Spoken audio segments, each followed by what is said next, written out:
How is everyone doing tonight? You are in the strategy room here with the banker next door, your host, Dr. Joe Berquist, on this Saturday night, April 4th, 2026. Happy Easter to everybody out there. This is Holy Saturday for all the Catholics and Christians out there in the world that are happening to be listening to this.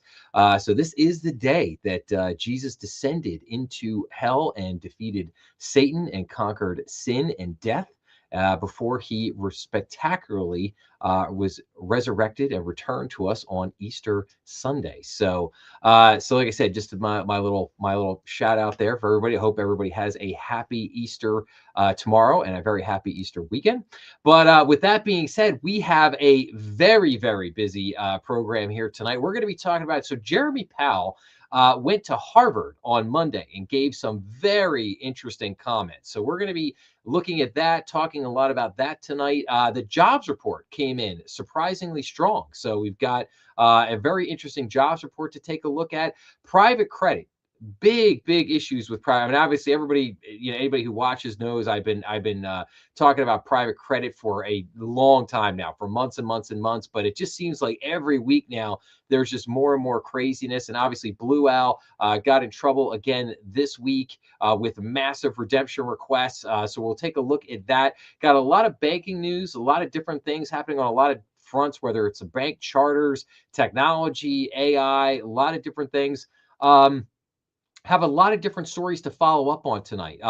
As SpaceX with their IPO, we got prediction markets. Basically, the CFTC now suing three of the states that were trying to regulate the prediction markets action in their state. It gets really crazy. So it's like the regulators are now suing the states because the states are trying to protect people from the prediction market players. Like what? What? Like what's going on there?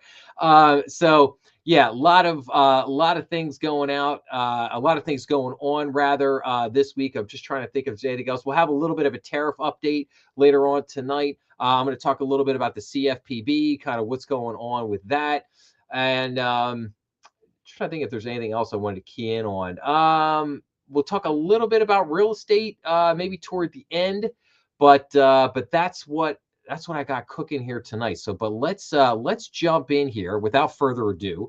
Let's jump in, as I always like to get started here by looking at the U.S. debt clock. So the U.S. national debt is now over $39 trillion and undoubtedly going to 40 trillion very quickly. We have the U.S. federal spending is now at $7.1 trillion with the U.S. federal budget deficit sitting in at about 1.68 trillion. We have tariff revenue up to about 354 billion, coming in at $3,247 per taxpayer. The interest on the national debt is just about to hit $1 trillion. It's at 995 billion at the moment. U.S. credit card debt still sitting in at 1.3 trillion, which comes out to about $8,268 per household. So some very interesting thing there. We are going to talk about President Trump just put forward his budget for this year, and we're going to get into that in just a few minutes. But one thing I wanted to point out on here, the defense slash war spending is now it's currently sits right now at almost $1 trillion. It's at $933 billion. I want you to keep that in mind because that's going to be a major part of the discussion on the budget. Like I said, when we get to that here in just a few minutes. So how did things, obviously the whole Iran conflict thing really shaking things up. Oil went again on a kind of a wild ride here if we look out. So, and actually crude oil prices actually finished above Brent crude prices, which is actually very unusual. You don't actually see that often. And it finally went up here and it's just, just kind of wild what is happening here. And you could see this massive spike here. So President Trump gave a speech, addressed the nation here on Wednesday night. And you could see after that, the next morning, obviously, crude oil spiking up here. I think got up to about $113, I think was at its height. And now it's sitting in at probably around 112. So that did not perhaps go as the president had intended that speech to go. And again, we'll look at something in just a second here. But again, crude oil futures sitting in here at about 112, Brent oil at 109. And let's take a look at interest rates here. So again, the 30-year bond hanging out at 4.9%. The 10-year treasury is at 4.32%. Actually came down a little bit. We're actually pushing up at 4.4%, drop back down to 4.3%. The 2-year note is sitting at 3.8% right now. So you still have about a 50 basis point spread between the 10-year and the 2-year note, which basically makes up what we call the yield curve. So, and then we've got the 1-year T-bill, we got the 6-month, the 3-month, and the 1-month. All, like I said, very interestingly, all trading in a very thin bandwidth of this like 3.6 to 3.7%. So but even so, not much of a difference here. Like the 6-month is at 3.705, whereas the 3-month is at 3.697 and the 1-month is at 3.681. So again, just a very thin spread on those short-term bills, which again again, it's not unusual for them to have, but usually they have a little bit more of a spread than that. Not again, very, very little spread there, which is again just kind of an interesting thing to note. But interest rates, they haven't gone out of sight, but definitely not where we wanted them to be. We had them right where we wanted about a month ago, and things were looking really good. And then the whole Iran conflict broke out, and now everything's going a little sideways. So definitely still not there. Now let's check in on mortgage rates for a second. So here are mortgage rates as of today. So mortgage rates have declined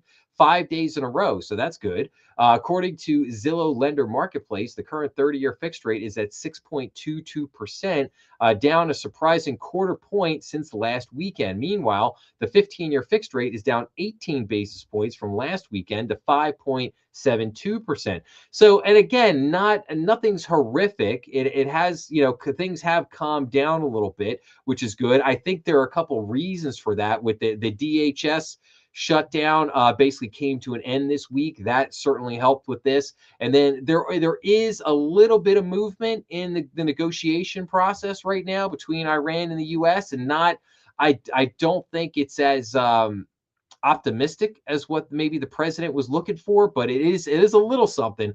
And I think that those two things really help to kind of calm the market a little bit this week. So, but again, just to reiterate what we're seeing here, so the 30-year fixed rates at 6.22%, the 15-year fixed rates at 5.72%, which is actually not too bad. I mean, it's in the fives. The 5/1 ARM is sitting at 6.27%. And then let's look at the mortgage refinance rates. So the 30-year fixed on a mortgage refinance is at 6.43%. 15-year fixed is at 5.95, and the 5/1 ARM is at 6.31. So in terms of mortgage refinances, not really where we want it to be, but again, not like horrific either. So that's where we stand here on the mortgage front. Let's go back here for a second. I just want to take a look at something here. So stocks again, we had been down 5 weeks in a row, and now the stocks this week were a little bit more mixed. Not horrific, but still looking for a little bit. Yeah, we had a little bit of a rebound this week, but still would like to see a little bit more. Now, I want to run through just a series of posts here because this is going to kind of guide our discussion a little bit here tonight. So this was really interesting. This map shows home builders pulling back nationwide, giving limited visibility to demand. And so you can see, obviously, some of the states in the red here. I mean, obviously, my home state here, Pennsylvania, not looking too good. Virginia, North Carolina, Georgia, Florida, just the whole center of the country almost. I mean, really, the only one in the green here is Kansas. Oregon, Washington State, we're doing okay. New York State is doing okay. West Virginia. But a lot of red there, just a lot of red there. Just something I wanted to point out here. So I thought this was very interesting. So if anybody was wondering why gold took a little bit of a nosedive here over the last couple of weeks, well, here is a big reason why that happens. So Turkey's central bank sold 58 tons of gold worth over 8 billion in just 2 weeks. Gold reserves dropped 6 tons in the week ending March 13th and another 52 tons in the week ending March 20th, bringing total reserves down to 513 tons, marking the largest drop in 7 years. Over half of the gold was used to borrow US dollars via swaps, with the rest sold outright on the open market. The gold sales also exceeded the 43 tons of outflow from all global gold-backed ETFs over the same 2-week period, making Turkey the single largest source of gold liquidation worldwide. This comes as the central bank is burning its FX reserves to defend the lira, which has come under intense pressure from surging energy import costs and rising US dollar demand since the Iran war began. As a result, total Turkey FX reserves dropped 40 billion to 175 billion, the lowest since the third quarter of 2025. Rising energy costs are forcing Turkey to dump gold. So that is, that definitely plays in big time as to why some of the gold prices really fell. Ed Dowd kind of busting on Jeremy Powell here a little bit. So Powell's comment, don't see a connection from private credit to banks. Really? And then Ed Dowd, other than the fact that banks make loans to private credit lenders, I guess he is right. It's just, I mean, wow. Jeremy Powell just out there in left field, man. Just don't see any connection from private credit to banks. Really? Like, I mean, that is almost as bad. I might have to paper that onto the wall. That's almost as bad as transitory inflation from Janet Yellen. I mean, it's like wow. I will show you here in the next half hour. I will show you when we get to all of our private credit articles. I have about 8 of them this week. When we go through all the private credit news, I'm going to show you how banks are directly tied into private credit. And that is what the problem is at the end of the day. So, all right. And then we also had here, do you want another warning sign? Apollo marks Medelia at 77 cents. KKR marks it at 91. Same loan, same borrower, different reality in a $2 trillion market where price discovery is a managerial discretion. That 14-point spread isn't just noise, not funny. Private credit, this is a market where the manager determines the mark, but when price discovery eventually happens, when liquidations occur, the bids won't be high. Yes, I think there's some credit, some very truth to that statement. So the revelations just continue to get more alarming. The more opaque the structure or complex, the higher the fees. The growth in this asset class was driven by fees charged. Eventually, there is more money chasing deals that make sense. Hence, the last 2 years of loan growth to zombie companies. From 2021 to 2024, real estate and commercial and industrial loans were the main drivers of bank credit. From 2024 onwards, all other loans were practically the only driver. So that is big time growth in other words, the number one driver of bank loans was private credit, was the lending into the private credit market. Now, what you have to understand is it's a little more complex. It's not like you're just lending to one borrower or one type of borrower. There was kind of a smorgasbord of different borrowers in that private credit market. On the one hand, you have private equity, then you have the hedge funds, then you have which are also part of what's called the non-depository financial institutions, the NDFIs. Then you can get into somebody like a mortgage company, like a Rocket Mortgage, who they'll make a big line of credit to Rocket Mortgage so that Rocket Mortgage can then go out and make all the mortgages and then sell them into the secondary market and then pay back the money that they borrowed on the line. But the problem is, a lot of times the banks are blind as to what the next guy is doing. Like, in other words, you take $100 million, right? You lend it to a hedge fund or a private equity, and then that private equity firm take like Jeffries, right? And then Jeffries goes and lends that money out. You don't know what the underwriting standards are of that company. You don't know what they're doing with that, and therein lies one of the biggest problems in the private credit market. So, but let's go on here. So, Private credit bank run begins as blew out gates after shocking 41% of OTIC investors ask for their money. And then there's a famous picture there of the movie Margin Call. This is from the very famous corporate boardroom scene in there with Jeremy Irons. And the picture is playing the corporation's the CEO of this mythical investment bank, and he basically talks about how the music has stopped and how he does not hear a thing. And yeah, so great movie. If anybody if you've never seen Margin Call, definitely go check it out. You can watch it, I believe, right now on Amazon Prime. But Blue Owl shares fall 7.6% to lowest intraday level ever.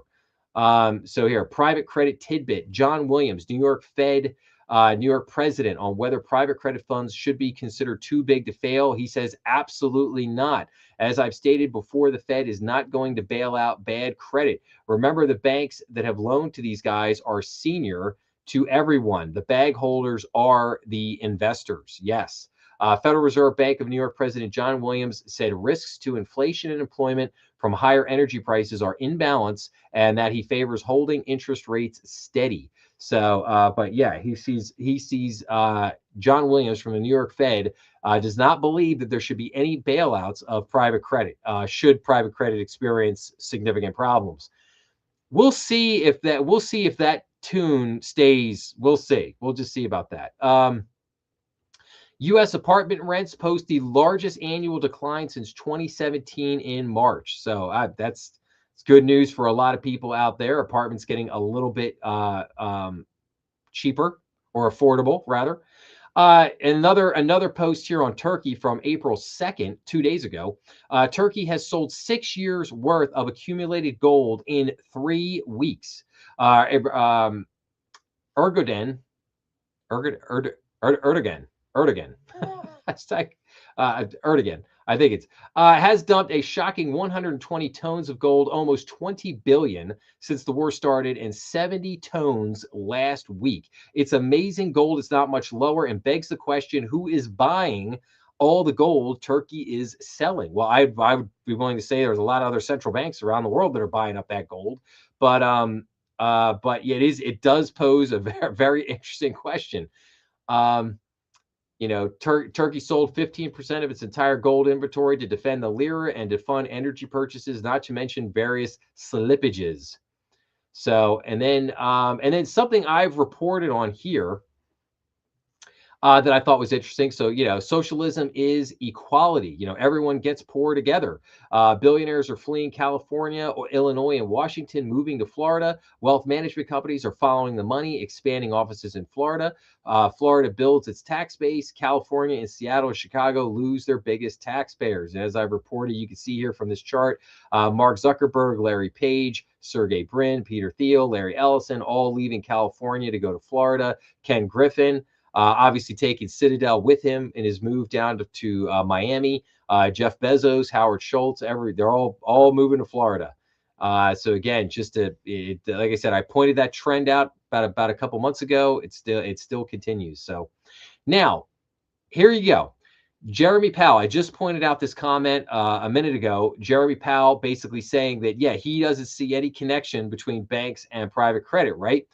Here is a list of the U.S. financial institutions that are exposed to the private debt market. Let's see here. Who would be number one on that list? Oh, J.P. Morgan. Who would be number two on that list? Oh, Bank of America. Who would be number three on that list? Wells Fargo. Who would be number four on that list? Oh, Citibank. Oh, okay. So the 4 largest banks in the country also have the largest exposure to private credit. Wow, that's very interesting. Jeremy neglected to mention that in his comments, followed very closely by, of course, PNC, U.S. Bank, Goldman Sachs, Truist, State Street, Morgan Stanley, the rest of basically the top 10 banks in the U.S., all heavily connected, all heavily in bed with the private credit market. So just to put that one to bed. Payrolls soar, 178,000 annualized, 2.1 million jobs, yet households report 65,000 fewer jobs, while, of course, previous months were revised down. So either we're in an epic jobs boom, an epic jobs bust, or they're just making it up. So, yes, a very Peter St. Ange there, some very interesting comments there. Obviously, Zero Hedge reporting a very interesting chart here. Foreign born workers plus 806,000, back to record high job growth. Native born workers, again, a decline of 194,000, unchanged since 2019. So obviously not the kind of chart that you really want to see there. That's really going in the exact opposite direction of what we want to see. But let's get into some of Jeremy Powell's comments here at this speech that he gave at Harvard on Monday. So Powell sees inflation outlook in check. No need to hike rates because of oil shock. So that's kind of interesting because he was crying for the last 3-4 months about how he really didn't want to lower rates because of inflation, but now he sees inflation in check. But he also sees no need to hike rates at the moment because of the oil shock.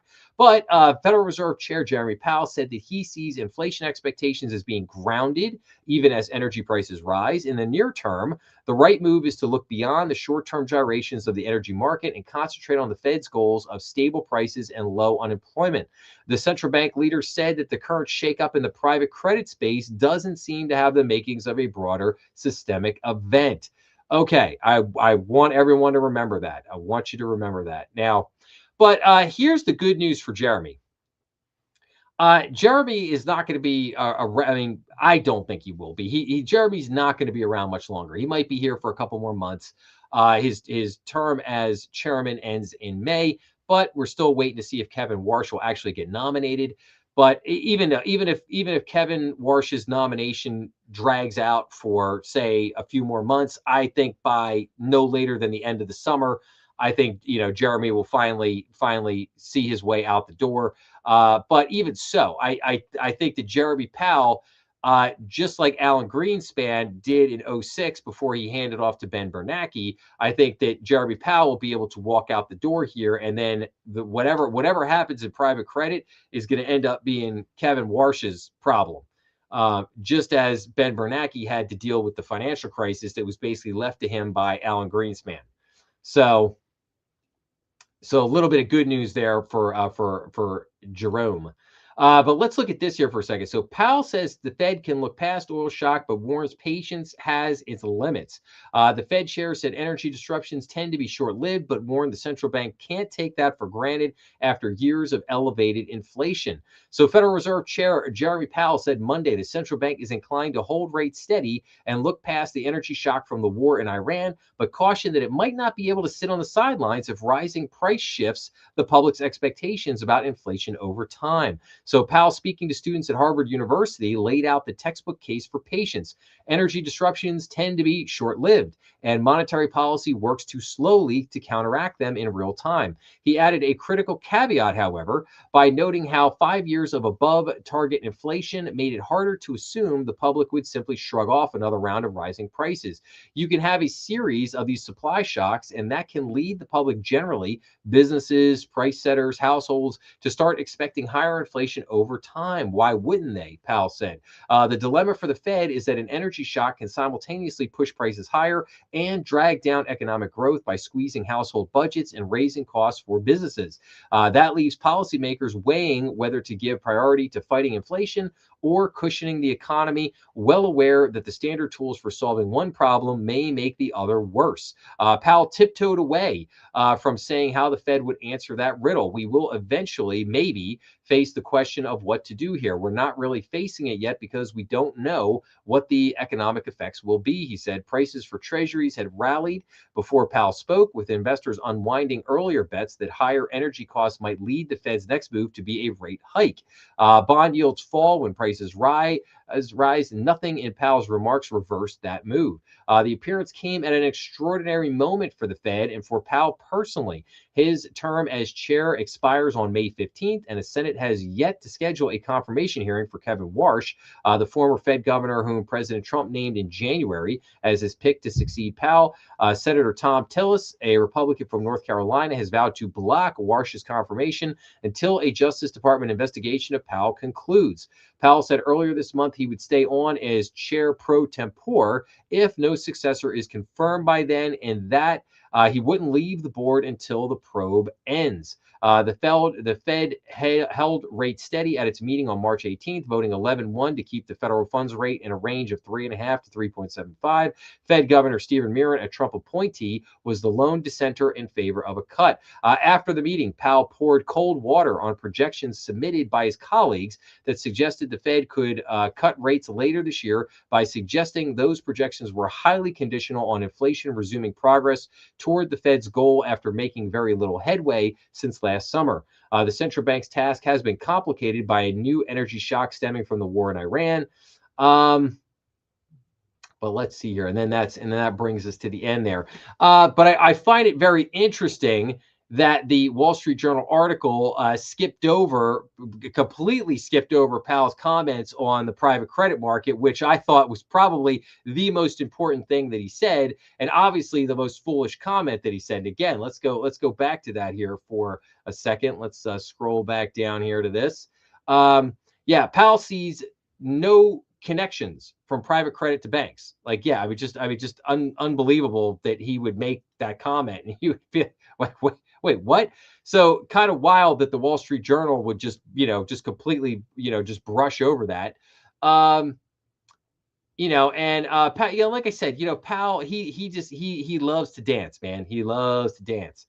Never, you're gonna, as they say in banking, you're gonna have to tie me down before you hold me to that rate. It's a little bankingism for anybody out there who's never heard that one. All right, let's take a look at some other things on the Fed here for a second, shall we? So why $4 a gallon gas prices won't trigger Fed interest rate hikes and could actually lead to cuts. So gasoline prices over $4 a gallon, part of a shock in the energy market, might seem like a cue for the Fed to raise interest rates to head off inflation, at least for now. That looks like a bad bet. Investors instead expect the central bank to hold rates steady or even pivot toward cuts later in the year as policymakers weigh the risk that higher energy prices will slow growth more than they fuel lasting inflation. Central bankers' bark will be bigger than their bite when it comes to fighting higher prices. Wrote Rob Shubarman, head of global macro research at Nomura. So again, kind of interesting comments there. And then we got this. Fed Governor Miron still backs cuts, says interest rates could be about a point lower this year. So Federal Reserve Governor Stephen Miron continues his campaign for lower interest rates, telling CNBC the policymakers should disregard the current energy price spike.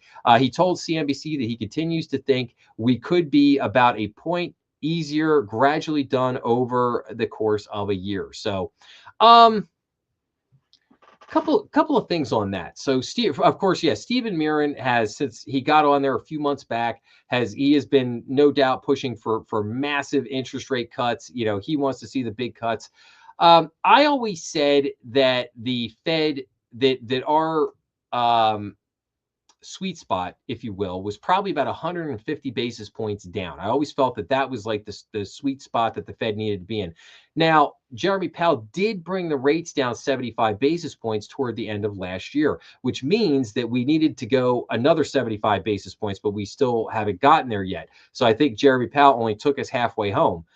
But I also said that I thought that those rates should have come a lot faster. We should have gone down 150 basis points, and that should have happened last year. I think that, and I agreed with Stephen Miron back in October when he said that the interest rate should have been a half-point cut. And I absolutely agreed with that. I said, yes, they should have done a half point in October and then probably a quarter in November, quarter in December, and brought it down 100 basis points toward the end of the year.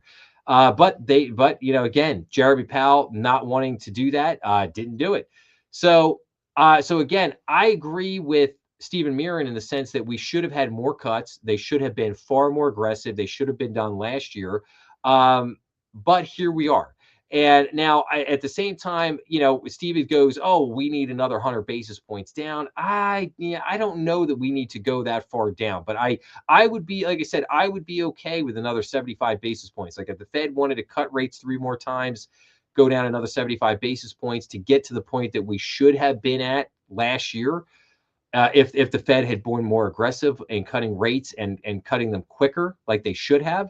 But like I said, but that's okay. But I think at the moment, I think you're just going to be very hard pressed with everything going on in Iran and with the little bit of a resurgence in inflation here at the moment. I think you're going to be very hard pressed to get the Federal Reserve to drop rates. I think that I think they're trying to play it cool right now and basically trying to say, well, we don't want to hike. We don't want to hike. At least not yet. I mean, we haven't seen enough information yet, or nothing disastrous yet that's made us say that we want to hike rates. But it's gonna be hard, I think, at the moment to get them to drop rates, and I think that is something that's going to be um, difficult for Kevin Warsh again whenever he does get into the job, whether that's like I said in the summertime, if it's in September or October, whenever that day comes that he gets in the job. Obviously, Trump is still going to be pushing for the massive rate cuts, and he may not deliver that depending on what is happening at that moment when he takes over. So again, we'll have to keep a look on that. We'll have to keep an eye out on that. But I think that everything we looked at here in the first 30 minutes of the live stream here tonight, I think points us to the fact that things definitely calmed down a lot this week. The markets did bounce back a little bit. The bond market and the interest rates calmed down a little bit. We saw that the residential mortgage rates came back down a little bit. So again, the Fed in their, Jeremy Powell and his comments here basically saying that, yeah, we're not hiking rates, but we're not lowering them either. We just need to kind of stand pat and see, what happens. So again, things kind of calming down a little bit this week, which again is not a bad thing. I did want to show this to everybody just to exemplify. So major U.S. stock indexes fall over 5% in March. So the stock indexes did take a little bit of a beating here in March. So S&P 500 was down 5.1%. Let me see if I can make this just a tad bit bigger here. There we go. S&P 500 was down 5.1%. The Dow Jones Industrial Average down 5.4%, and the Russell 2000 was also down 5.2% as the markets entered into correction territory. But like I said, bounced back a little bit this week, kind of trimming back those losses just a tad. But again, I just wanted to show this just to reiterate that March was not a good month in the market, to be sure for that. But again, we had the calming down, I think, in the bond market, in the treasury market, because of these two big things. The first one here, the DHS shutdown. So Senate advances a deal to fund the agency with TSA, waits on housing. So the Senate on Thursday advanced a proposal to fund much of the Department of Homeland Security, including the TSA, though the House declined to take up the measure later that morning. DHS has been shut down since February over Democratic concerns about the agency's immigration practices. GOP leaders Senator John Thune and Rep. Mike Johnson announced a funding deal on Wednesday after Johnson and House Republicans had initially rejected the Senate plan. So again, I think that this is probably not going to last much longer. Hopefully, the Senate is on, I guess, this 2-week hiatus thing. I guess maybe somehow they have a way of getting this resolved in the interim. So maybe sometime this week something could get resolved. I'm not totally sure on that. But again, I don't think whether it's this week or it's in 2 weeks, it looks like the end of this is coming pretty soon. And then President Trump also did pass an executive order, or I say it passed. He put out an executive order basically that funded a lot of the DHS and the TSA employees and stuff like that. So again, so they're starting to get paid again, and everything, again, will, I think, work itself out. And that was one of the reasons why the market calmed down a little bit. The other reason was because of this. So after President Trump addressed the nation on Wednesday night, Iran and Oman drafting protocol to monitor Hormuz Strait traffic, as per the IRNA. So Iran and Oman drafting a protocol to monitor transit through the Strait of Hormuz. Iranian state news agency IRNA reported tanker traffic through the key global oil transit route should be supervised and coordinated with the two countries, said Iranian official. U.S. stock indexes, which were trading sharply lower after President Donald Trump's national address on the Iran war, suddenly turned higher following the report. So again, just to start, just a start. Nothing major here, but at least it's something. At least there's a little bit of, there is definitely a little bit of talk going on, and we'll just have to see what happens with this. Now, I do have a little bit more tariff news to come up later on in the evening tonight, so we will get to that. So I'll talk a little bit more about how the tariffs are affecting aluminum and helium. Some of the tariffs that are coming in on pharmaceuticals. So we'll get, like I said, we'll get into that a little bit later tonight. But let's talk about Trump's 2027 budget request. So what to know? So the president wants 1.5 trillion for national debt, an increase of 441 billion over 2026 spending. So remember what I said here at the very beginning tonight. When we go back to our national debt chart, what did I say? The war or the defense spending, $933 billion. And now we've got, let's see if I can find this again. So now we got Trump wanting to increase this to 1.5 trillion.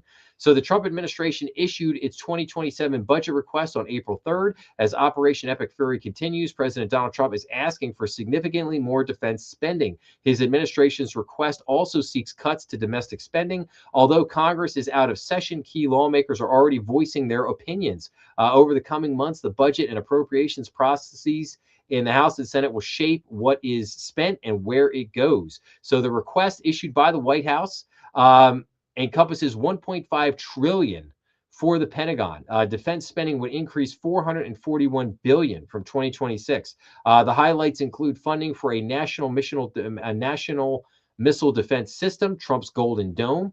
The request would also raise the pay of military personnel and increase spending on domestic supply chains and critical minerals. Another top agenda item is 65.8 billion to bolster shipbuilding and shipyard capacity. In addition, the administration wants to resupply 12 important munitions, stating that demand they would create would spur growth in the United States defense industrial base. Senate Budget Committee Chairman Lindsey Graham, whose committee is charged with reviewing Trump's budget, has lauded the proposed increase. Well, of course, Lindsey does. Lindsey's a total war pig. He can't wait to spend more money and drop more bombs. Has lauded the proposed increase, describing it as more than justified by the threats we face through the world. Democrats on the committee, led by ranking member Jeff Merkley, have criticized that element of the request, warning that it could raise the national debt and questioning the legality of the United States conflict with Iran. Congress has not passed resolutions that would constrain the president's actions in that conflict. Reconciliation in pay. Yeah, and then they talk about reconciliations, and then here's the real kick. Cuts to the EPA and other agencies. So the boost to defense spending would be paired with 73 billion in cuts on the domestic side of the ledger. That would reduce non-defense spending by 10%. The request seeks to decrease funding to the Environmental Protection Agency by more than 50%, lowering it to 4.6 billion. It also targets funds for housing, home investment, and other areas under the Department of Housing and Urban Development, seeking to eliminate 10.7 billion for programs that its states have supported woke and leftist organizations. While the request would boost overall funding for the Department of Energy by 4.8 billion, it would shed over 15 billion for green energy programs made available through the Biden-era Infrastructure Investment and Jobs Act. The Trump administration would also decrease spending on the National Endowment for Democracy by 350 million, effectively defunding it. Other cuts include 5.8 billion in K through 12 programs under the Department of Education and 5 billion from the National Institutes of Health. It would also rescind 4 billion in funding intended for the high-speed rail in California. The high-speed rail to nowhere, by the way. Here's my big kind of issues with some of this. While some of these cuts actually sound kind of justified, they don't equate to $441 billion. Like it's not an even, tit for tat, so to speak. This has got to be balanced out. I mean, the defense spending, like, first of all, we spend $1 trillion on national defense already. $1 trillion. What are they doing with the $1 trillion? $1 trillion. I mean, you and I cannot fathom $1 trillion. We cannot, in all reality, we cannot fathom having $1 trillion to spend anything on. What are they doing with all that money? And I would say that they need an audit, but oh, wait a minute, they failed their audit for the last, what, 8 years in a row? I mean, they haven't been able to pass an audit in a decade.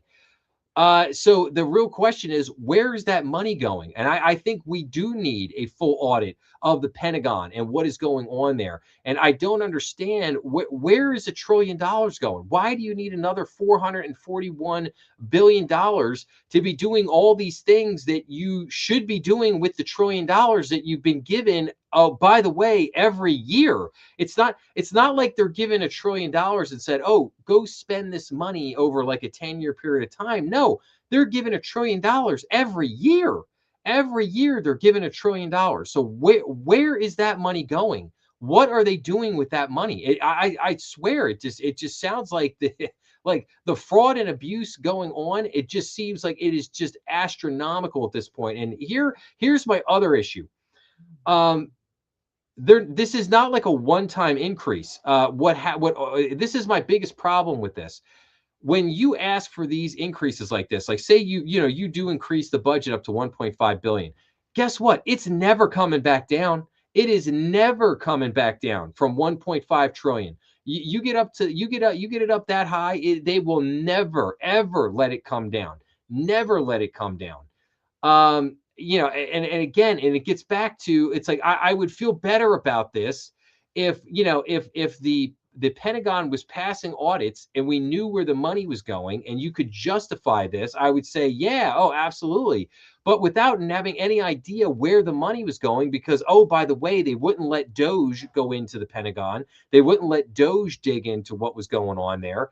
I have a massive problem with this, and and again, I might be able to get on board. Like if you were going to come back and say, listen, we really need this money for defense, and here's why. And I'll tell you what, we're going to cut $1 trillion, and we need 500 billion for defense, but we're going to cut $1 trillion from somewhere else over here, right? So we're going to give defense 500 billion more, but we're going to cut $1 trillion, and we're still going to drop spending down by $500 billion. Okay, I could live with that. I could live with that. But they're proposing 441 billion increase, and then they're like, oh yeah, by the way, we're going to cut all these other programs, but it's only going to add up to maybe like $200 billion. So now it's like, okay, you're just adding to you're just digging the ditch deeper. I mean, it's like we're already at 39 trillion. We're still at $1.6 trillion annual deficit. They can't even bring the deficit back under $1 trillion. I mean, they've made a small dent. It was like 2.1. They've got it down to 1.6 in about 15, 16 months of Trump being in office. So they have made a little bit of a dent in this, but that dent is going to evaporate. Like right here, you add 400 billion, 500 billion back to this. Guess what? You're right back. You're right back where you started. And that's just going to keep this number ballooning fast. I mean, I don't think people understand how quickly this is going to balloon from 39 trillion to 50 trillion. It will go to 50 trillion in just another 5 years. We'll be up to $50 trillion. I mean, people will be blown away at how fast we have to get this under control. Again, and I don't understand here. And here's my final thought on the budget piece here. I don't understand the logic of right before the midterms, I'm going to announce that I'm going to massively increase defense spending for a conflict that is wildly unpopular right now. And oh, by the way, I'm going to cut a whole bunch of domestic stuff. Yeah. Money that you needed. If you wanted money for Medicare, Medicaid, all this other stuff. Yeah. Sorry, we don't have any money for that. I got money to keep going bombing Iran, but I don't got money for you for Medicare and Medicaid. Yeah, I don't see that going over real well with the voters. I don't see that going over real well with the base. I'm just saying, like somebody in the administration really needs to rethink that strategy, because that's a loser. That is a big time loser. So so again, I don't know, like this budget just, Yeah, I got some big issues with this budget request here, and we'll see what happens. Obviously, long ways to go, but but again, not something that was looking pretty good here. So, all right, but anyway, let's get off that. Let's talk about pretty strong jobs report this month. Private sector hiring totaled 62,000 in March, better than expected, according to ADP. So private job growth totaled 62,000 in March, down just 4,000 from February's upwardly revised level, but above the Dow Jones consensus for 39,000, according to ADP. Like February's report, two sectors essentially provided all the gains. Education and health services contributed 58,000, identical to the February total, which construction added 30,000 jobs to. So that was ADP there on Wednesday, and then on Friday we get U.S. payrolls rose by 178,000 in March, more than expected, and unemployment dropped back to 4.3%. So non-farm payrolls rose a seasonally adjusted 178,000 in March, a reversal from the 133,000 decline in February, and better than the Dow Jones consensus estimate for 59,000.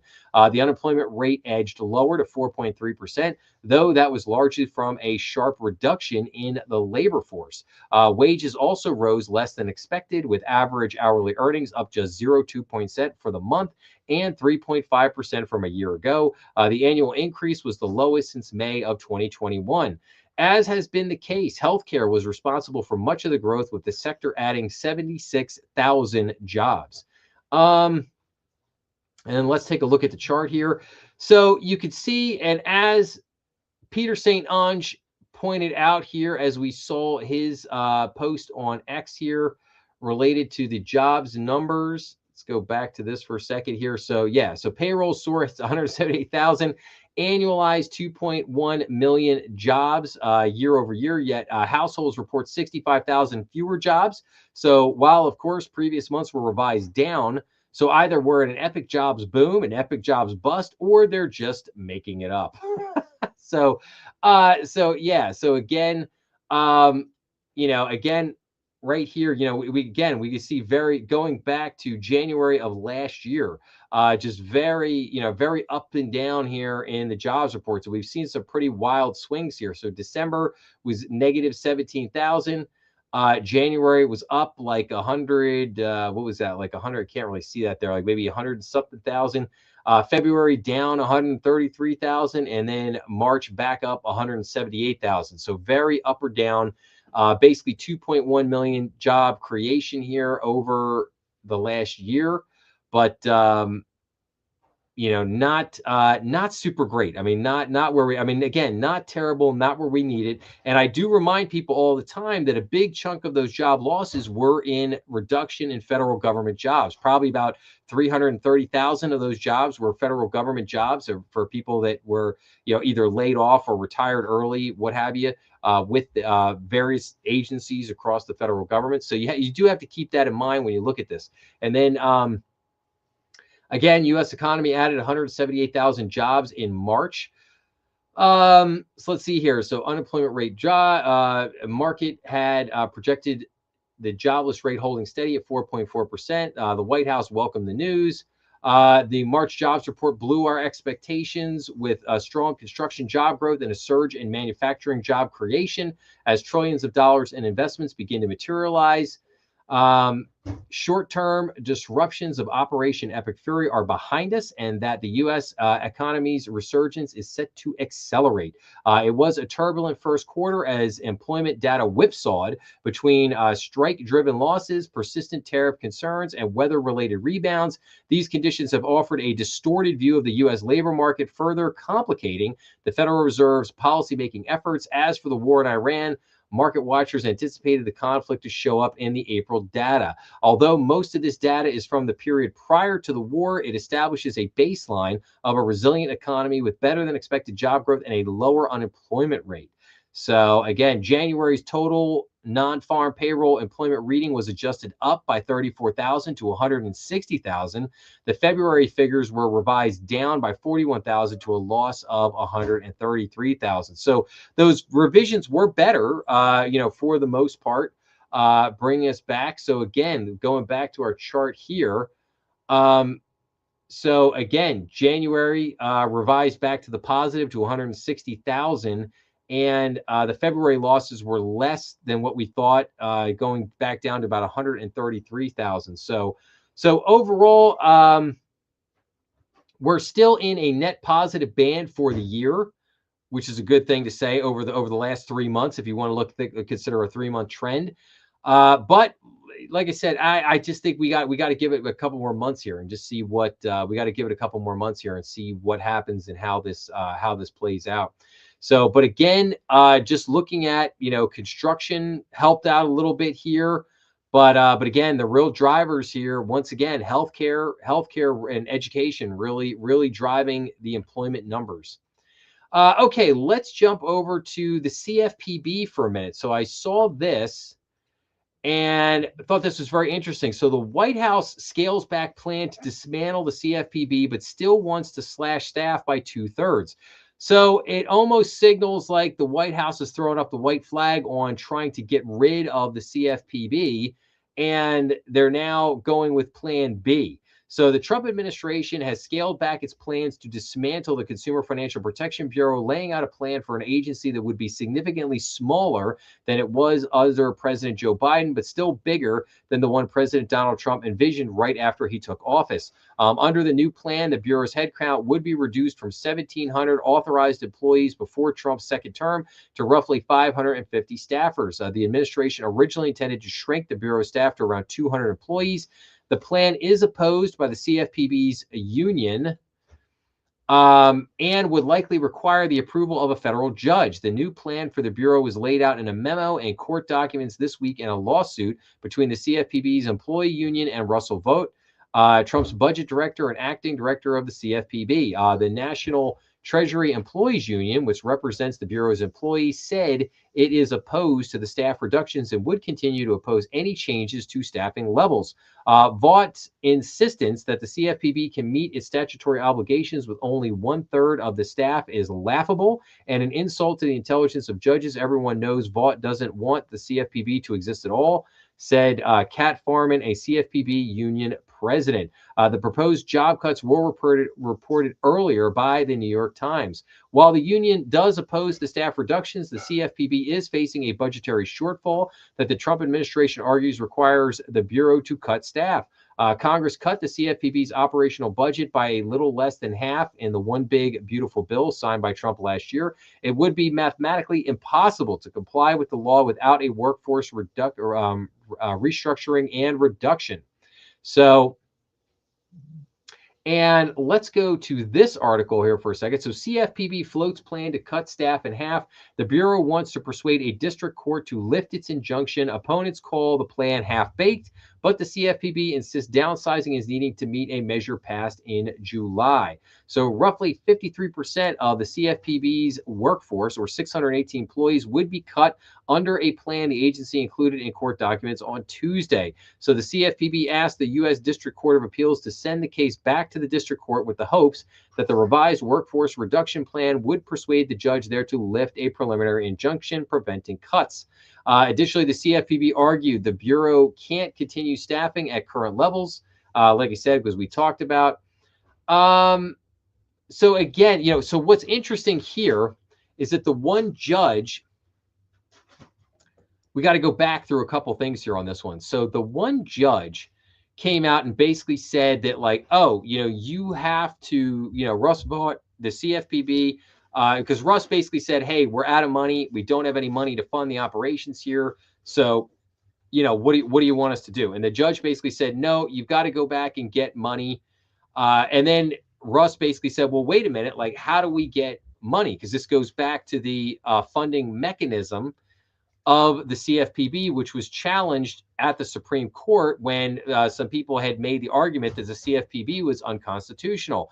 And what did they do in that ruling? They basically said, well, because the CFPB is part of the Fed and the Fed funds the CFPB directly, and it is not funded through appropriations from Congress, Supreme Court ruled that, yep, it is constitutional, and that's how it is. So that's how it was set up, right?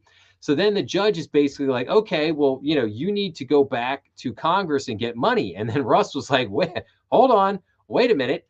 No, that's not how it works. According to the way that the CFPB is set up, and according to the Supreme Court, we have to go to the Fed to get our funding, right? So they said, okay, we'll go back to the Fed and get the funding.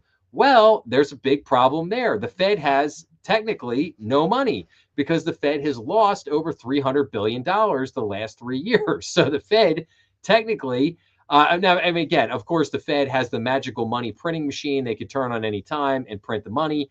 But as far as from like an accounting perspective, basically the Fed has no money at the moment because it's lost over $300 billion the last 3 years. So they don't have any money to give to the CFPB right now. And then you have the one big beautiful bill, which basically cut their budget in half, and that is Congress's work on that. So again, it adds to this very kind of convoluted and interesting situation here now. But this really bothers me because at the end of the day, I don't like, I make no bones about it. Don't really like the CFPB, have never really cared for the CFPB. I felt like the Achilles heel of the CFPB was that the way it was set up left itself vulnerable to being highly politicized. And that is exactly what happened to it at the end of the day. And it was highly politicized under Obama, and then it went supernova under Biden. And for that reason, I was basically like, yeah, either you need to massively change this thing or it needs to go. And I was fine with them saying, hey, it needs to go because, I feel like, we've got too many regulators to begin with right now. What's one less, right? Who's going to lose sleep over one less regulator?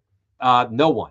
So, again, what bothers me here is that, again, it gets back to this thing that I talked about for just a very briefly last week, and that is that, can you honestly get rid of any government agency? Like, I think that's a very legitimate question. Can you get rid of any government? I mean, it doesn't seem like it. It doesn't seem like that anybody's got the ability to get rid of any, like once a government agency is created, that's it.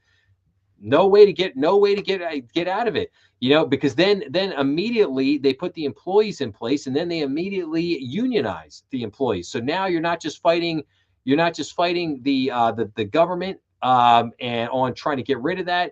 Now you're fighting, and then politics. Now you're fighting a union, unionized employees to get rid of. I mean, so it makes it almost impossible to seemingly get rid of any government agency, which I think is a major problem. But also here,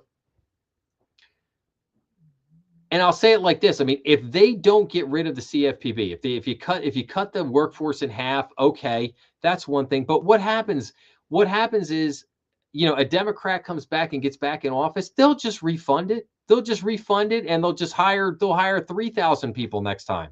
And they'll put it right back in there, and they'll politicize it again and shove it right back into overdrive. That is exactly what will happen the next time around. If the CFPB is not, gotten rid of, just right, straight up. So yeah, I just, again, it's highly disappointing because you see, it appears like a Russ Vought is just and basically the White House is just caving on this. So basically the realization is coming in that they're just not going to be able to get rid of this thing. They've tried to basically neuter it, tried to basically cut it down to nothing. There's been some victories there, but definitely not what they, I think, were hoping for there at the end of the day. So anyway, interesting update there. So, okay. And then we have this, overtime tax break draws more filers than expected. So Treasury Secretary Scott Bessent said 25% of tax returns have claimed the new overtime deduction, far exceeding earlier estimates. Experts suggest the high claim rate may result from workers taking on more overtime or from inaccurate tax returns. Taxpayers have flocked to one of this year's new tax breaks, according to one government official. Treasury Secretary Scott Bessent said earlier this week that a quarter of taxpayers have deducted their overtime pay so far. That number is more than double the previous estimates of how many taxpayers would claim the new deduction. The One Big Beautiful Bill passed in Congress in July included several new tax cuts that have so far increased the average tax refund by almost 11%. Well, that's great news, isn't it? One of these tax cuts includes the new no tax on overtime deduction. It allows single taxpayers to deduct up to $12,500 of earned overtime wages from their taxable income, reducing their overall tax bill. The IRS did not respond to questions about whether Besson's comments matched its records. However, a quarter of the tax filers claiming the overtime deduction is far above initial estimates of those eligible for the break. The previous report from the Tax Policy Center, a think tank run by the Urban Institute and the Brookings Institution, estimated that only 8.8% of taxpayers would be eligible to claim the no tax on overtime deduction. So the Urban Institute told Investopedia it needed to wait until it received more evidence about the filing data to estimate the number of returns claiming the overtime deduction for the 2026 filing season. While the vast majority of hourly workers and almost 3 in 10 salaried workers are eligible for overtime, only about 8.5% of all workers received overtime pay in 2023, according to a report from the Budget Lab at Yale. So again, this is just very interesting. We'll keep an eye on this one. I think it's like I said, I think it's good. I mean, hopefully there isn't any, shady things going on here in terms of what, people are actually filing on their tax returns. But I would say, I think it's good news. The number of tax filers that are I mean, this was the whole point of the no tax on tips, no tax on overtime, the no tax on Social Security, technically, right, is more of a gimmick than a tax break. But still, again, I think if people really see a big benefit to this and their tax refunds go up by 11%, that's great. That's great news. That's phenomenal. So again, like I said, hopefully as we get through the tax season here, we begin to get more data on how a lot of these new tax tips, these new tax advantages played out. Hopefully we'll get some good information there. So all right, what am I going to do here all right, I have the whole private credit conversation teed up to dive into here, but you know what? I'm going to wait. I'm going to hold off on that for just a second because this is, you know what? I'm going to make this a little bit bigger here. So hopefully everybody can get a little bit bigger there. Get rid of there we go. All right, I think that's a little bit better. All right, now you can see that. Okay, this is the part of the program where I like to give you guys the economic indicators coming up this week. I talk about the episodes that I put out this week, and I also like to give you guys the banking news. So hang on, need a little diet soda pep up here on a Saturday night, right? All right. What are our economic indicators for the week? Well, on Monday, April 6th, we get the ISM services. On Tuesday, April 7th, we get durable good orders, durable goods minus transportation. We get the Chicago Fed president, Austin Goolsbee, is speaking. We get consumer credit, and we get the Fed Vice Chair, Philip Jefferson, is going to speak. On Wednesday, April 8th, we get San Francisco President Mary Daly is going to speak. And then we get the minutes of the Fed's May FOMC meeting.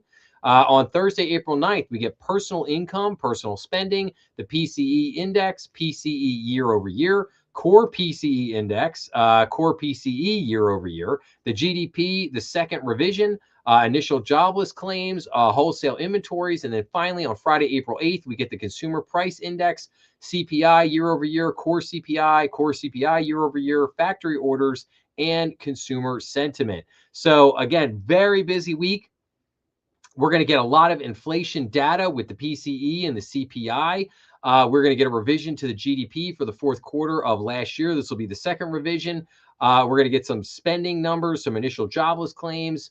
And then we've got a bunch of Fed speakers with Mary Daly, Austin Goolsbee are going to be speaking. And then we get the minutes from the Fed's FOMC meeting. So a lot of good stuff coming up this week, which again, we'll get some more data and get some real indicators as to what is happening out there in the world of economics, as it were. So, all right, let's go to some banking news, shall we? jump in because I got a lot of stuff here for you guys this week. So, manufacturing activity expands in March. That's good. Retail sales increased in February. That was good. Business inventories dipped in January, but just a tiny little bit, just a tiny little bit. Mortgage applications decreased. I don't think any shocker there because of the increase in interest rates. FHA data, the average mortgage payment is $2,005 a month, and the average monthly payment among outstanding mortgages. This is according to the Federal Housing Finance Agency's National Mortgage Database. So $2,005 a month is the average mortgage payment. Farm loan demand remained strong in 2025. Earnings at agricultural banks strengthened last year, supported by a 7% increase in farm loan balances and higher returns on average assets. And that is according to the Federal Reserve Bank of Kansas City report. Consumer sentiment dropped in March. Maybe not so good. OCC rescinds recovery planning guidelines for large banks. So the OCC announced a final rule to rescind its recovery planning guidelines for certain large banks.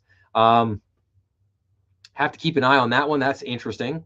Bank trading revenue falls in the fourth quarter, according to the OCC. So the OCC reported cumulative trading revenue of U.S. commercial banks and savings associations of $14.9 billion in the fourth quarter, and that was down 16.3% from the previous quarter and 4.4% from a year earlier. So the agency said that 1,197 insured institutions held derivatives, with the four largest banks holding 85.1% of the total. Credit exposure from derivatives and derivative notional amounts decreased in the fourth quarter. And again, just to kind of show the offset here, so we had consumer sentiment drops in March, but then we have consumer confidence increases in March. So again, I don't know, some of these sentiment and confidence surveys, I just really feel like over the last year that they've really been wonky, that they haven't really been giving us because they're all over the place. They're up and they're down and they're up and they're down. And how do you have consumer sentiment dropping, but consumer confidence going up in the same month? Like, I mean, you would think they would kind of move more in tandem. But again, it's just something I've noticed. It's just something that seems very weird to me. Okay, home prices increased slowly in January. OCC mortgage performance edges up. So according to the latest OCC mortgage metric report, 97.5% of mortgages included in the report were current and performing at the end of the fourth quarter, up slightly from the third quarter's 97.4%. The first lien mortgages included in the OCC's quarterly report comprise 19.2% of all residential mortgage debt outstanding in the United States, approximately 10.3 million loans totaling $2.6 trillion in principal balances. FinCEN proposes paying whistleblowers. This is very interesting. So the Financial Crimes Enforcement Network proposed a rule to fully implement a whistleblower program. I think that's great, man. We'll keep an eye on that, see what happens with that. Treasury proposes a Genius Act rule on regulatory regimes. So the Treasury Department issued a proposed rule to implement Genius Act policies on state-level regulatory regimes. So I want to cover this in like a full, I want to do a regular episode on this, because the OCC, they issued their Genius Act implementation proposal in late February, about a month ago, and it said that will take public comments through May 1st.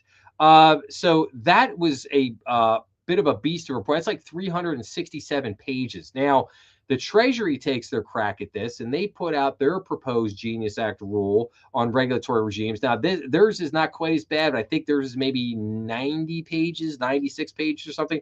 So I'm going to finish reading through both those rules, and then I'm going to do an episode on both of them and basically go through some of the highlights and the more pertinent things that I think are in there that people should be either looking at or paying a lot of attention to. So.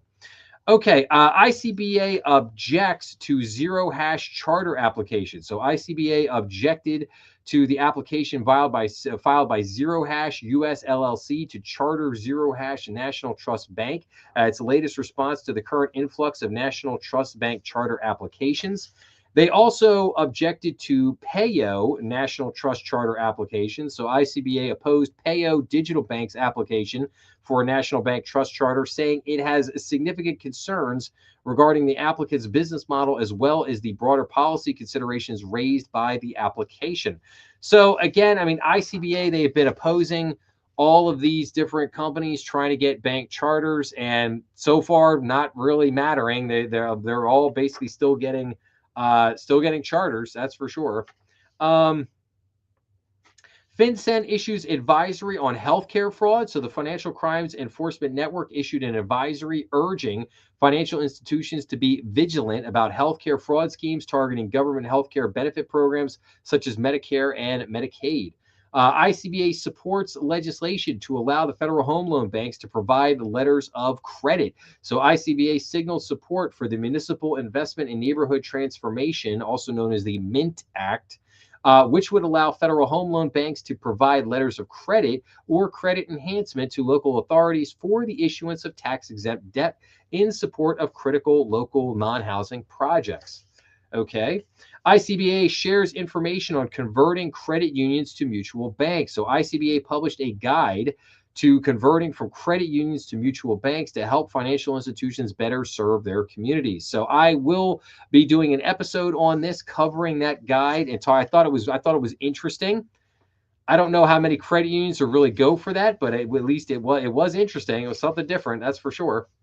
Okay, Michelle Mickey Bowman. Policy reforms are key to fueling additional lending. So community banks play a large role in supporting small business activity due to their unique relationship business model, as per Federal Reserve Vice Chair for Supervision, Michelle Mickey Bowman said in a speech that she gave in California.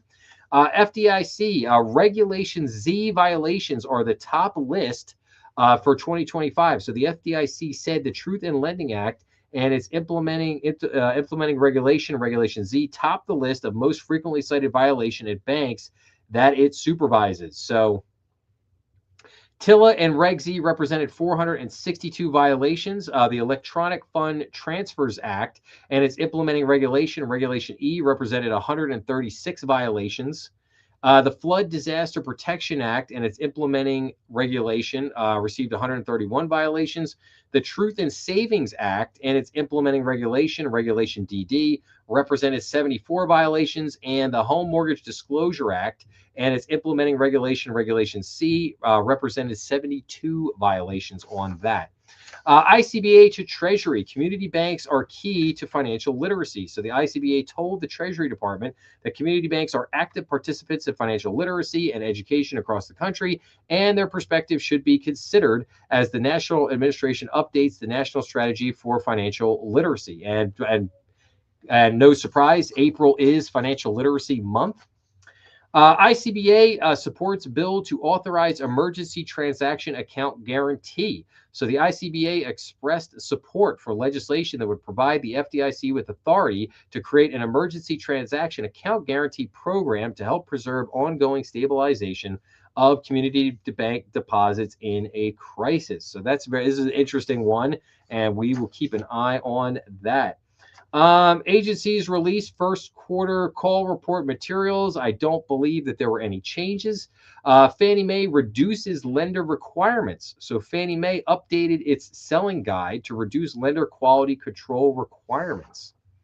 A new blog post shares debit regulatory developments. Give that some coverage later on.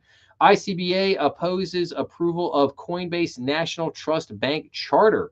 So ICBA expressed opposition to the OCC's conditional approval of Coinbase's application for a national trust bank charter for its subsidiary, Coinbase National Trust Company. So yeah, I'll have a little bit more on that towards the end of the show tonight. So that is our banking news. Now, let's jump into what episodes that I put out this week. Okay, so I had two BND bonus strategy room bonus episodes this week. The first one was SpaceX prepares for largest IPO in history.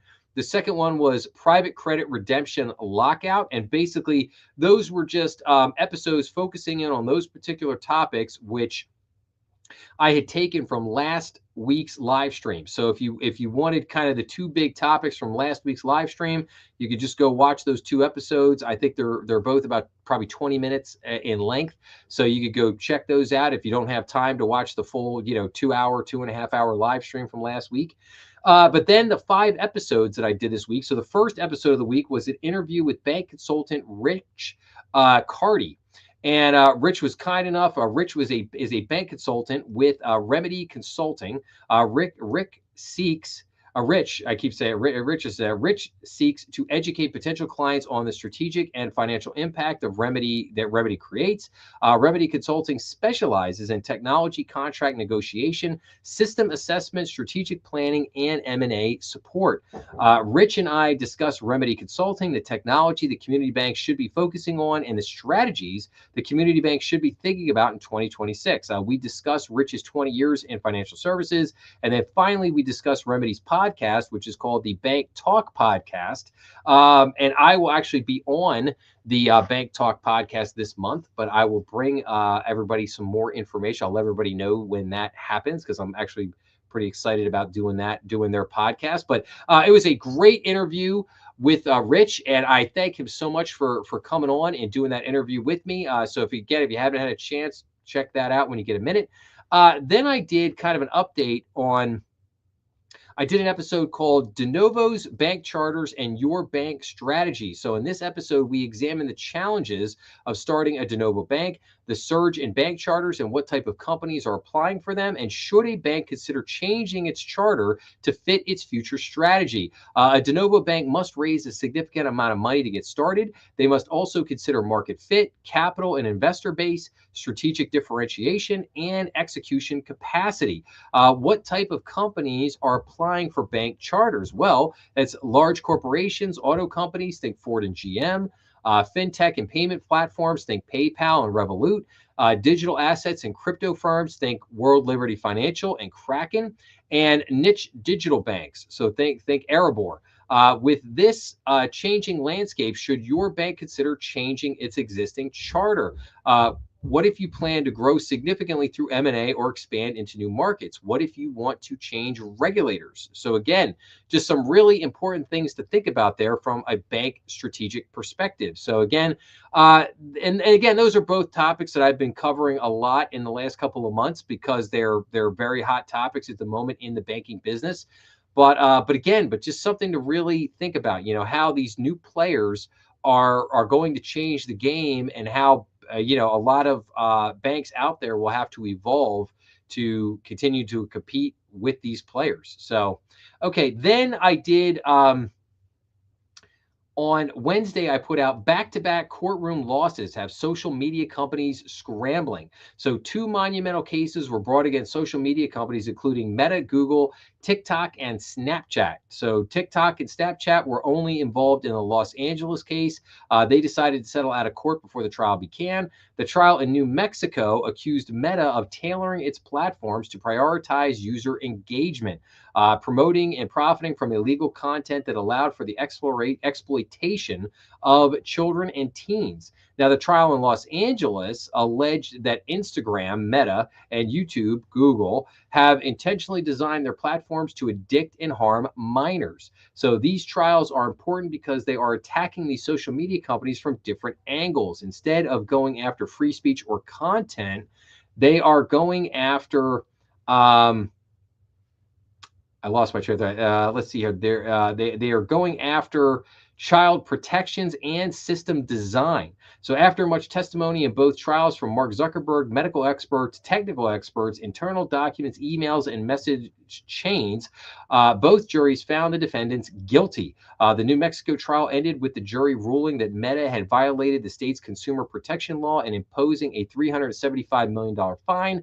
The Los Angeles trial ended with the jury finding Meta and Google liable for $6 million in damages. Now, while the New Mexico trial had the larger punitive damages, The Los Angeles trial will probably prove far more significant over time. After these trials, there is now a flood of litigation lining up against the social media giants. So this could prove to be the beginning of significant changes in social media, no doubt. Then on Thursday, I did 24/7 tokenized stock trading, crypto mortgages, and stretch. This was the 38th installment of the crypto series. So this was part 38 of the crypto series. In this episode, we provide an update on the stalemate with crypto legislation and how it is affecting the price of Bitcoin and other cryptocurrencies. We also look at Fannie Mae agreeing to accept crypto-backed mortgages in conjunction with Better Home and Finance and Coinbase. NASDAQ is partnering with Kraken to develop a plan for 24/7 tokenized stock trading. The hottest crypto trade right now is 24/7 oil futures, which is being offered by cryptocurrency exchange Hyperliquid. Strategy, which is Michael Saylor's company that I've talked about, is now offering preferred issues called Stretch. This new product operates like a hybrid security that is part stock and bond features. This new product does not come without risks. The world's largest crypto event, Token 2049 in Dubai, was canceled due to the conflict between the U.S. and Iran. The Justice Department continues to probe Binance and their role in moving money for potential Iranian terror groups. And then finally, JP Morgan is sued over a potential 328 million crypto Ponzi scheme involving a Florida-based company named Goliath Ventures. So again, I had a ton of stuff to go over in that latest installment of the crypto series. But if you have not checked out the crypto series, please do so, because I think there's a lot of really good, it's everything in the world of crypto in that series. And like I said, I think people will find it very interesting. And then finally on Friday, I did a special report on the Federal Reserve, and this was called a special report, the Federal Reserve at a Crossroads. Now, what I wanted to examine in this report was the difficult nomination of Kevin Warsh to chairman of the Federal Reserve and the now awkward transition facing him as Jerome Powell may stay around beyond the end of his term in May.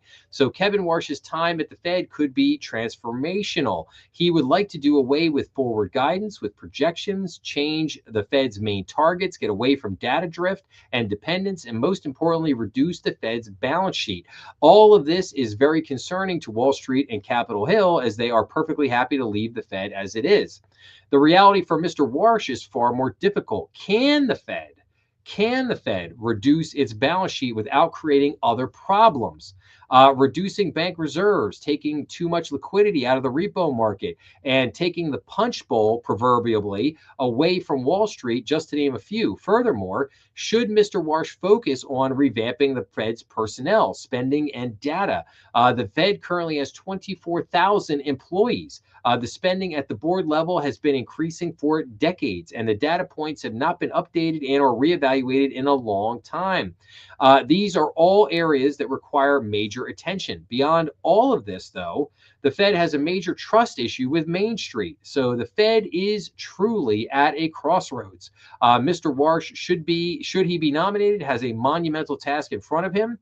So without a doubt. So again, hope people will go check out that special episode of the Federal Reserve at a Crossroads that I did. Hopefully people will find that interesting. So, okay, but that was the basically 7 episodes that I put out for this week. And then now, let's see here. I wanted to show everybody something for a second. So let me pop out of this for a second here. So, I'm kind of killing 2 birds with 1 stone here. So the first thing is, I wanted to celebrate America's 250th anniversary, and I wanted to do it from a financial perspective. So I think coming up for July 4th, I'm going to be doing I'll be doing a July 4th episode where I kind of talk about how the United States independence was really tied as much as it was to kind of to a republic and democratic ideals. It was also tied as much to economic freedom and how Adam Smith, the same year that America declared independence in 1776, Adam Smith also came out with The Wealth of Nations, and basically his big book basically pushing capitalism and free market capitalism. So we're going to talk a little bit about that. Actually, the July 4th episode I did last year was on the wealth of nations. So, but like I said, we'll have a little bit more conversation around that when the time comes. But before that, I wanted to focus on two very interesting characters, and that is Robert Morris. So I have this book here on Robert Morris, and this is written by Charles Rapley, if I'm saying that name right, if I'm not butchering his name. So, but Robert Morris was he was the main financier of the American Revolution, and he basically ran the government during the revolutionary years. And if I could just read this, I'll read this for a second here. So, um, he was the leader of a faction that included Benjamin Franklin, Alexander Hamilton, James Madison, and Washington. Morris ran the executive branches of the revolutionary government for years. He was a man of prodigious energy and adroit management skills and was the most successful businessman on the continent. He laid the foundation for public credit and free capital markets that helped make America a global economic leader. But he incurred powerful enemies who considered his wealth and influence a danger to public virtue in a democratic society. After public service, he gambled on land speculation that went bad and landed in debtor's prison, where George Washington, his loyal friend, visited him. This once wealthy and powerful man ended his life in modest circumstances, to be sure. But I think Robert Morris, again, one of the most interesting characters from the Revolution. So I'm going to be talking about him in greater detail over the next few months, and then also a brand new book just came out called The Banker Who Made America, Thomas Willing. Thomas Willing is another character that we're going to be focusing on. So this book is also titled The Banker Who Made America, Thomas Willing and the Rise of the American Financial Aristocracy from 1731 to 1821. And this book was written by Richard Vague. And Richard will be coming on to do an interview with me to talk about his new book. And I am very happy to have him on, and he will be on with me in the next couple of weeks. So those are the two books over the next couple of months that I really want to focus on. And I'll probably be spending a little bit of the live stream, not long, but maybe 15 minutes or so of every live stream, just talking about a little bit out of those two books and talking about different, key things that happened to those characters and why it mattered in kind of the birth and formation of the United States. So again, hopefully, people will appreciate kind of the historic as well as the economic views that and some of the characters again there that were behind the scenes, that were really in the middle of the financials of the country and the building of the banking system and the economic system. Two people who played an absolutely critical role in what became ultimately the United States of America, but who are really not talked about that much. You don't really, again, Thomas Willing and Robert Morris. You don't, again, these aren't like names that get thrown around all the time. You do hear about them, but it's very rare. Obviously, Washington and Jefferson and Adams and Monroe and everybody. All these guys get a lot more play, as they should. But again, the financial aspect of it, the economic aspect of the revolution is not really, I don't think, in my opinion, is talked about anywhere near as much as it should be. One of the big reasons, and this is very fascinating if you didn't know this. So, we'll take George Washington, for example. So, if you were a businessman at that time in 1770s, right? You wanted something, and you had to go petition the crown to get it. So you had to hop on a boat, sail across the ocean, and then when you got there to England, you had to have like your own carriage. You had to have all this special dress, this very expensive special dress. You had to pay, you had to have like servants and stuff. And then you had to have all that in order to be able to show up to the palace and go before the king and his representatives and basically ask the king for, what proposition for what you wanted. And most of the time you probably got turned down, so you'd have to spend this insane amount of money just to get over there to get an audience for 5 minutes, only to basically be told no, no, this is not going to happen. And so very few Americans had the ability to afford to be able to sail over to England to do that. And I think that that is one of the aspects that very few people understand about the revolution, that a lot of the people in the revolution, they were just regular, ordinary business people, and they just had, small. I mean, this wasn't an age of like big business. I mean, these were just small business people but they wanted the freedom to be able to just start and grow and develop a business, which it was very difficult to do in those times. And I think that's one of the aspects. You think of Samuel Adams, in up in Boston. He again, Samuel Adams was like beside himself because he didn't have the ability to grow his business and manage his business the way that he wanted to, and that was one of his primary reasons for jumping into the Revolutionary War. So, but again, I know that's a big sidebar and whatnot, but again, I hope people I hope people find some of this stuff interesting. So, but all right, let's get back to the articles here, because I really want to dig into the private credit here for a few minutes. So, is another financial crisis lurking in the private credit market? That's a great question. So it is fast growing, opaque, and intertwined with banks. That's funny. Even this gentleman who wrote this article understood that private credit is intertwined with banks very deeply, but yet Jeremy Powell seemed to not understand that. But this gentleman, the Wall Street Journal, seems to understand that pretty fine. But lacks the scale that cashiered the economy in 2007. Maybe. I don't know. $1.8 trillion market. That seems like that could do a lot of damage. And then you see here, you can see the growth of private credit. I've showed some of these charts and stuff in the past, but you can see here how much private credit has grown 133.7% since 2017. So yeah, just massive growth in this market. And then you're seeing the people in the Wall Street Journal begin to now question this market after I've been questioning it for well over the last year and a half. Private credit's exposure to ailing software industry is bigger than advertised. So analysis by the journal finds 4 of the largest private credit funds have more exposure to the software industry than their filings suggest.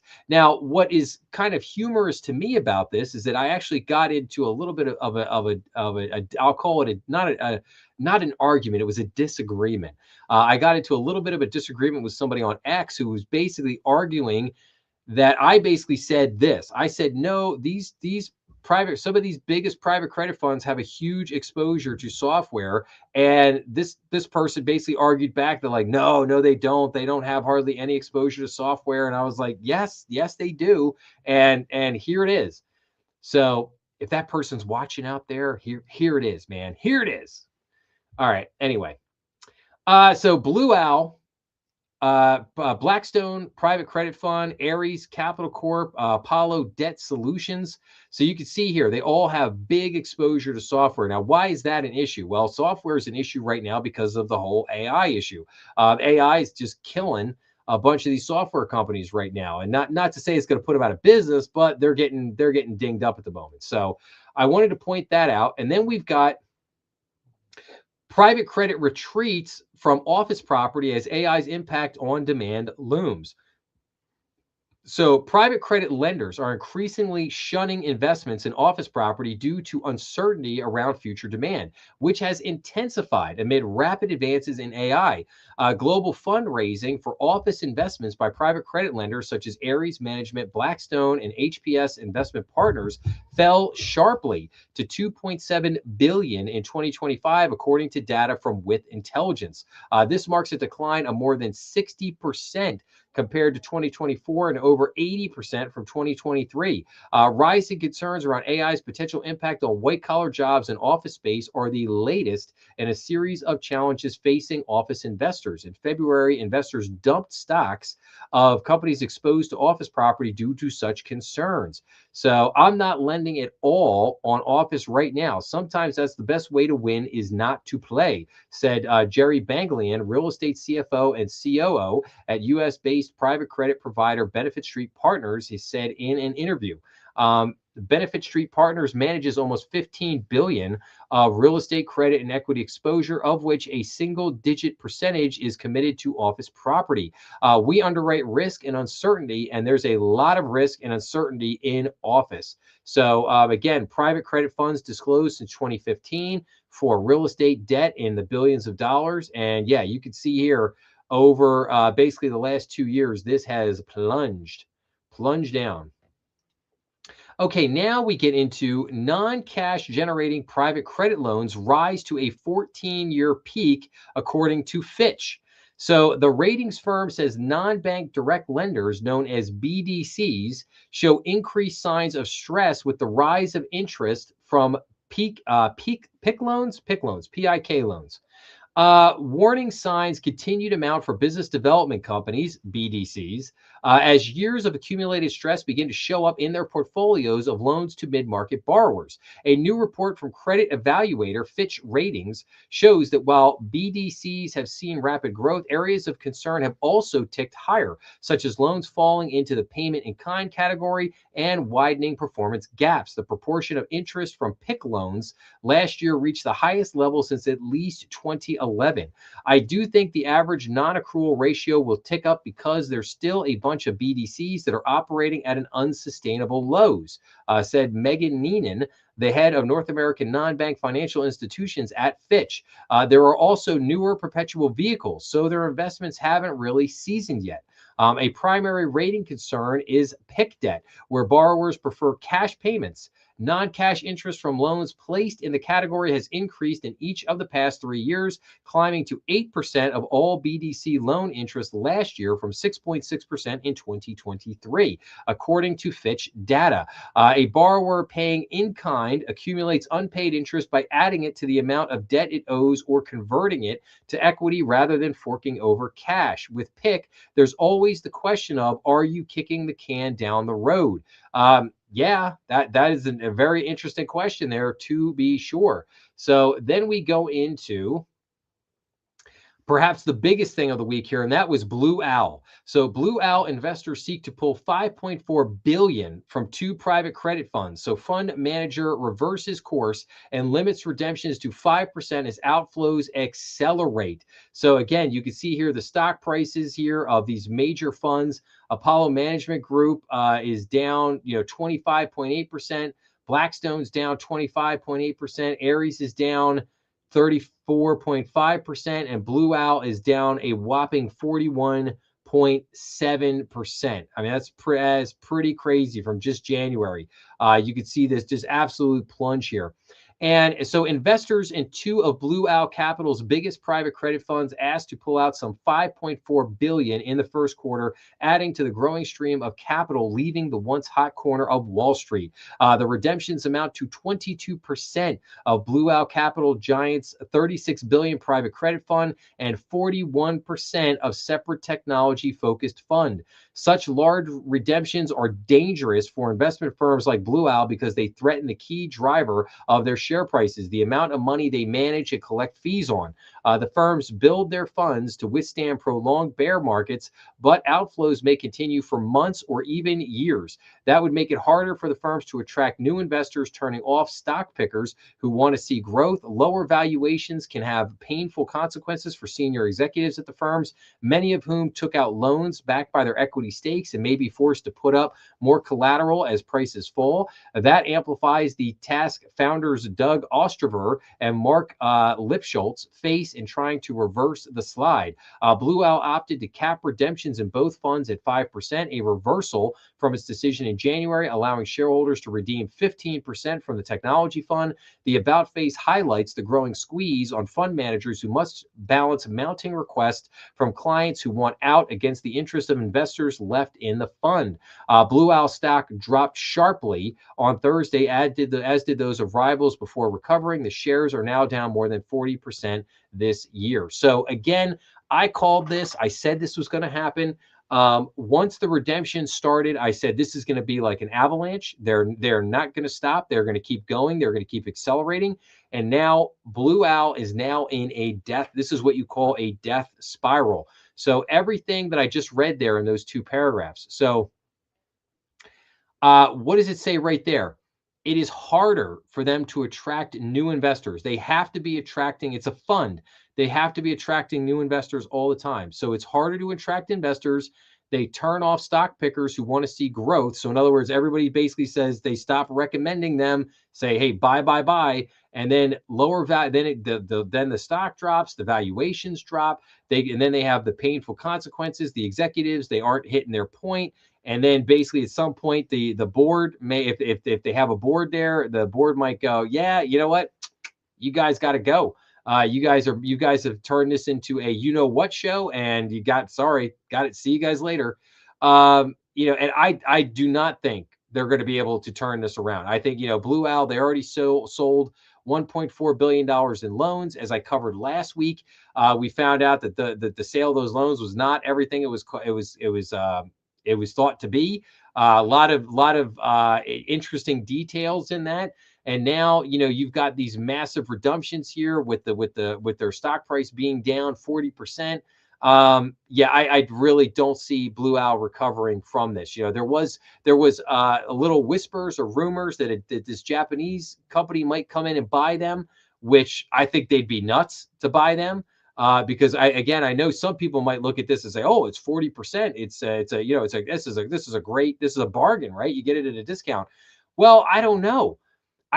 Because I don't know how you value anything on their books. Like, how do you value any of their assets? Some of the examples, from X, some of the posts on X that I showed you guys earlier tonight from Ed Dowd, when he basically said, yeah, you've got multiple people, same loan, same fund, two totally different marks. Where's the value? Where's the real valuation? Like, these guys, the fund managers, they can put a mark to that, but when something goes bad and you actually have to liquidate it, that mark can drop to nothing. So again, it adds some really interesting stuff here. But yeah, I don't think Blue Owl is going to come out of this one. Then we have a couple more things here on private credit, but he brought private credit to the masses. Now the masses are fleeing. So Stephen Nesbitt's Cliffwater is racing to calm investors after steep withdrawals. So Cliffwater, another company I talked about last week, but Stephen Nesbitt is private credit's chief evangelist. His investors in the industry are having a crisis of faith. So for more than a decade, the 72-year-old championed the hottest asset class on Wall Street. His firm, Cliffwater, went from managing no money to nearly $50 billion on the back of impressive fundraising and big gains, turning Nesbitt into a billionaire. Now, many of the wealthy individuals who powered Cliffwater's rise are itching to leave as investors rethink their views on private credit. After a handful of high-profile defaults, investors are pulling so much money out of the industry funds that managers are restricting withdrawals. Shares of big firms are dropping. Few are like Cliffwater, which until recently was an investor darling, but now finds itself in the hot seat. Its top executives aren't lending specialists themselves. Instead, the firm invested alongside and sometimes in other funds, a feature that is now being treated as a vulnerability because, again, they're blind to what did I say back at the beginning of the night when we were talking about banks. So here now you have the bank lending to Cliffwater, and then Cliffwater not lending directly, but lending to other funds that then lend the money out again. So it's just like you see it go boom to one, to the next, to the next, to the next. This whole thing is just like this is a domino waiting to just get knocked over, right on over. It's just wild. It's wild. So Cliffwater here in also in hot water. Then we go to the wealthy investors that powered private credit are rushing for the exit. So investors asked to pull nearly $14 billion from group of private credit funds in the first quarter. So here it is. Investor redemption requests from private credit funds quarterly. The dark green is met and the light blue is unmet. So you can see here that, like I said, basically these redemptions over the last 4 quarters have just exploded, up to $7.4 billion, which was met. and the unmet at $6.5 billion. And this is believe me, this is only going to get bigger. I would venture by next over the next quarter that will double. That would be my guess. That number will double by next quarter. It will be up to $30 billion, maybe even 40 billion. And you're going to see the same. About $7-8 billion will get met, and you'll have this number will grow exponentially. This number will grow up to 15, 20, 25, $30 billion in unmet redemptions, to no doubt.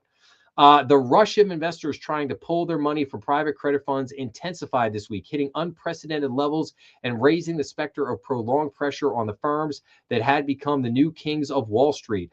Blue Owl, who I talked about, we talked about that, but requests come after weeks of elevated redemption figures trickled out after competitors, including Apollo Global Management, Blackstone, BlackRock, and Cliffwater, each saw funds receive requests of more than 5% of shares outstanding, the threshold at which most funds limit redemptions. In total, investors asked to pull nearly $14 billion in the first quarter from the type of private credit funds known as business development companies that make loans to mostly junk-related companies, according to the investment bank Robert A. Stanger and Company. Investors were unable to redeem roughly half that. The pool of individual investors that acted as a catalyst for private credit firms' rapid growth is now a source of fragility. Adding to the industry's problems are signs of deterioration on the loans that private credit firms originated in recent years. For now, executives of the major private credit firms are saying the structures of their funds, which require shareholders to cash out slowly over time, are functioning as intended. They said institutional investors haven't shown signs of withdrawing from the asset class. That's because they can't. They can't. I mean, I'm sure there's a lot of institutional investors out there that would love to pull their money, but they can't. Because if they pull their money, they're pulling their money at the worst time, and they're going to take a bath. They're going to take an absolute bath. So they don't want to pull their money. The industry, they're praying right now. They're praying that this thing's going to get turned around. The industry raised 43 billion in fresh capital last year. Those inflows have been slowing in recent months. Yeah, remember this. Remember I showed you guys that here at the what was it, right here? I showed you guys this. Yeah, the inflow is not there. So these companies, they're like a shark. They have to keep moving, said Christopher Wallen of credit markets research and advisory firm Wallen Global Advisors. If the market says we've had enough, they're not going to give you any more money. They have to shrink, particularly if you're facing redemptions from investors. So analysts said elevated redemptions are expected to continue for several quarters. Yes, what did I just say? If fundraising stalls simultaneously, such as development could prompt a liquidity crisis and force fund managers to use their cash reserves, borrow money, or sell assets to pay shareholders out and satisfy their own lenders. Yes, absolutely. So this is like I said, this is what you call the doom loop.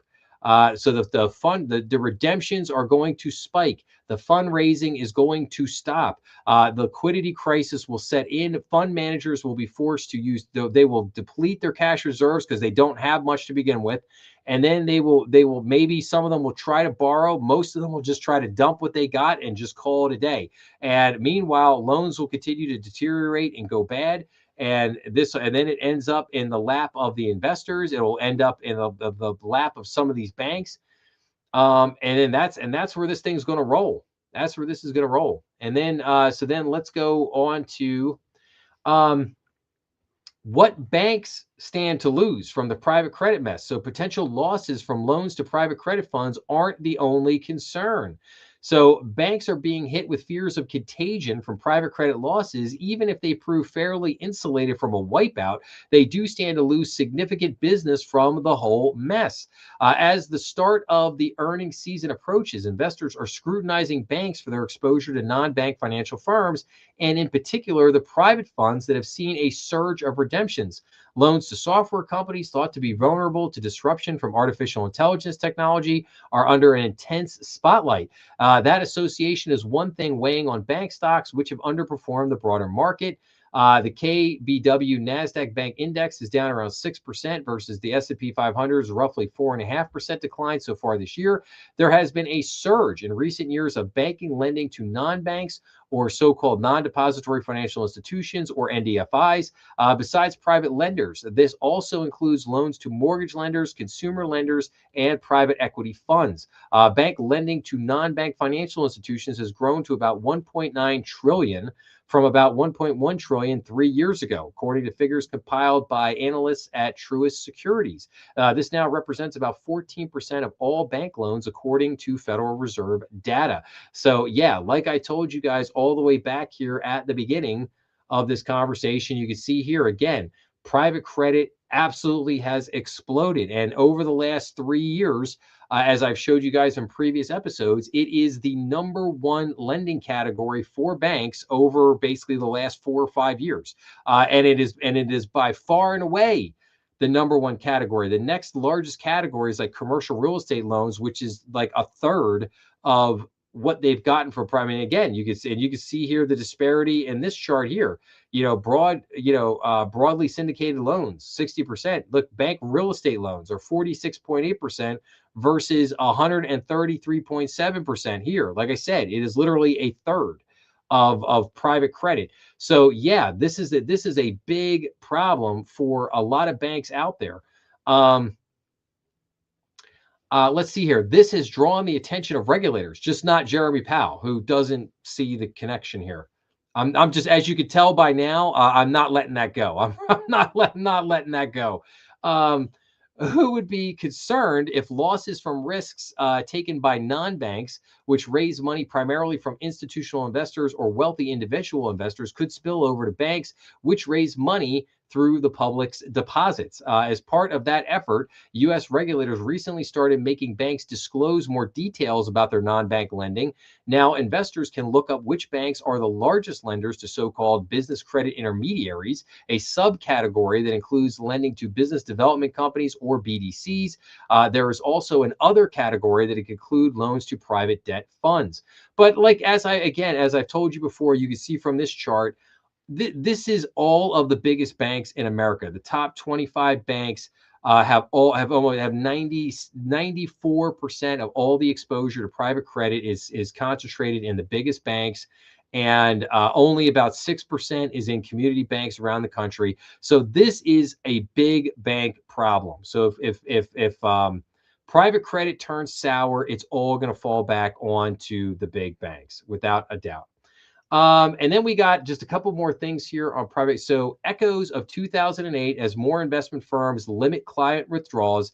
It sort of smells like that kind of moment again, says former Goldman Sachs CEO Lloyd Blankfein. If everybody remembers, I talked about this at the end of the segment on private credit last week, where I said this has vibes. It's not the same thing, but it has vibes of that. And it's been giving me those vibes for the last 2 years. 19th century French author Jean-Baptiste Alphonse Karr is credited with the cynical adage, the more things change, the more they stay the same.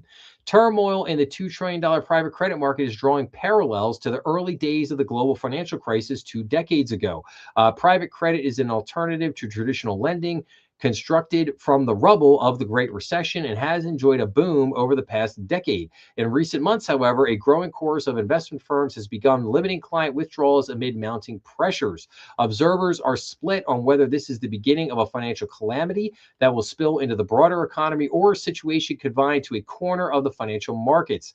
It sort of smells like that kind of moment again. Former Goldman Sachs CEO Lloyd Blankfein said last month on Bloomberg's The Big Take podcast, "I don't feel the storm, but the horses are starting to whinny in the corral. What happened 20 years ago is causing some consternation today." So yes, and I'm not going to go through the whole thing, but yes, it is definitely absolutely there. And then finally, I think we have this 401k alternative asset rule proposed by Labor Department. So the Labor Department proposed a rule on including alternative assets in 401ks following an August executive order from President Donald Trump directing regulators to expand access. Alternative investments are a broad category that includes real estate, cryptocurrencies, and private market assets such as private equity and private credit. Although 401k plans are already not prohibited from including such assets, fears of lawsuits challenging their investment decisions have kept most plan sponsors on the sidelines. So now, again, what they're talking about here in your 401k is just having the option. It doesn't mean you have to invest in these things. They're just talking about including the option into your 401k to give you the ability to invest in more alternative assets through your 401k. So they're just talking about giving you the option. It doesn't mean, even if the option is there, it doesn't mean you have to do it or you have to take it. But I mean, this couldn't come along at the worst opportunity, because again, if the option's there, the temptation is there, and I have no doubt that you will see people, if this comes to fruition and it's there, you will see people dive into this, and they will lose their butt on this, and it will be ugly, and then you'll see all the stories and all the papers about that stupid 401k. It opened me up to those alternative investments, and I put my money in there, and then the whole thing blew up, and I lost that whole chunk of my portfolio, and it was horrible. And I could see this coming a mile away. Like so I don't know. I think that the Labor Department ought to just put this on pause for the moment. I think they should just sit tight and just not do this. I think they should just sit tight and just shelf this for the next year,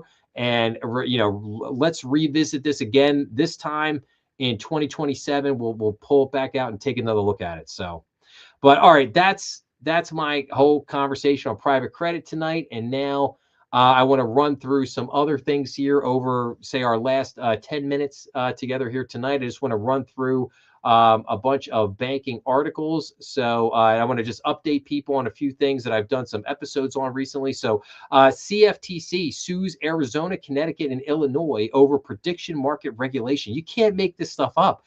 So I've done a number of episodes recently on prediction markets.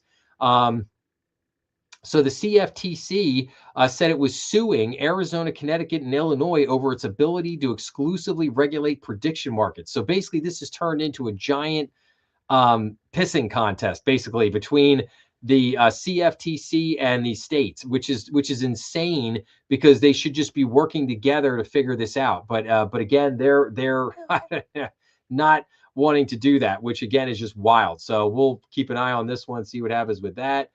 SpaceX, like I reported on last week, is files to go public in one of the largest IPOs ever. So Elon Musk SpaceX is one step closer to staging what could be the largest initial public offering of all time. The satellite builder and rocket operator has confidentially filed IPO paperwork with the Securities and Exchange Commission. According to people familiar with the matter, SpaceX is aiming for an IPO that could raise between $40 billion and $80 billion. The Wall Street Journal has reported. The filing puts the company on track to potentially list shares by July, as Musk has told people is his goal. So we will keep an eye on that one. Tokenized stocks are sweeping the globe and coming soon to America. So overseas traders are buying tokens linked to big U.S. stocks during off hours. Now, this is huge, because this is going to become a very big thing in the years. Tokenized stock trading is going to become a very, very big thing in the next few years. BlackRock pushing for this. You saw Larry Fink up at Davos a month or so ago, talking about how he wants everything to be, tokenized.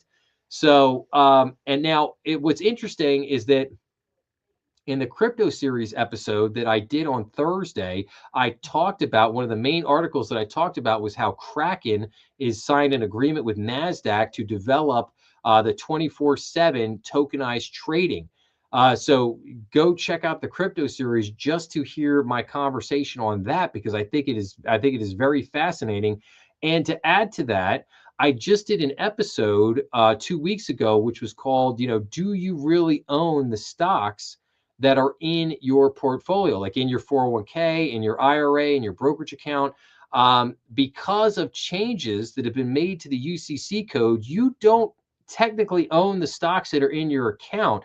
You own kind of a quasi IOU to those stocks, again, which is very interesting. And this is called what I call understanding the plumbing of the market itself, how the market and these digital systems actually work. And so again, and what I think is very interesting about the tokenized stock thing, again, is they're creating what they refer to as like a synthetic instrument. And so then I asked the question, like, do you really own what you think you own? If you buy a bunch of tokenized stock, are you really owning the stock, or are you just owning like a derivative of that stock? Like I think these are very legitimate questions that people are going to need to ask and understand before they start, running down this tokenized path. And let's see here. So, um, ba, ba, ba, ba, ba, ba, ba, da, da, da, da, da, da. I just want to see here in this article because I thought it.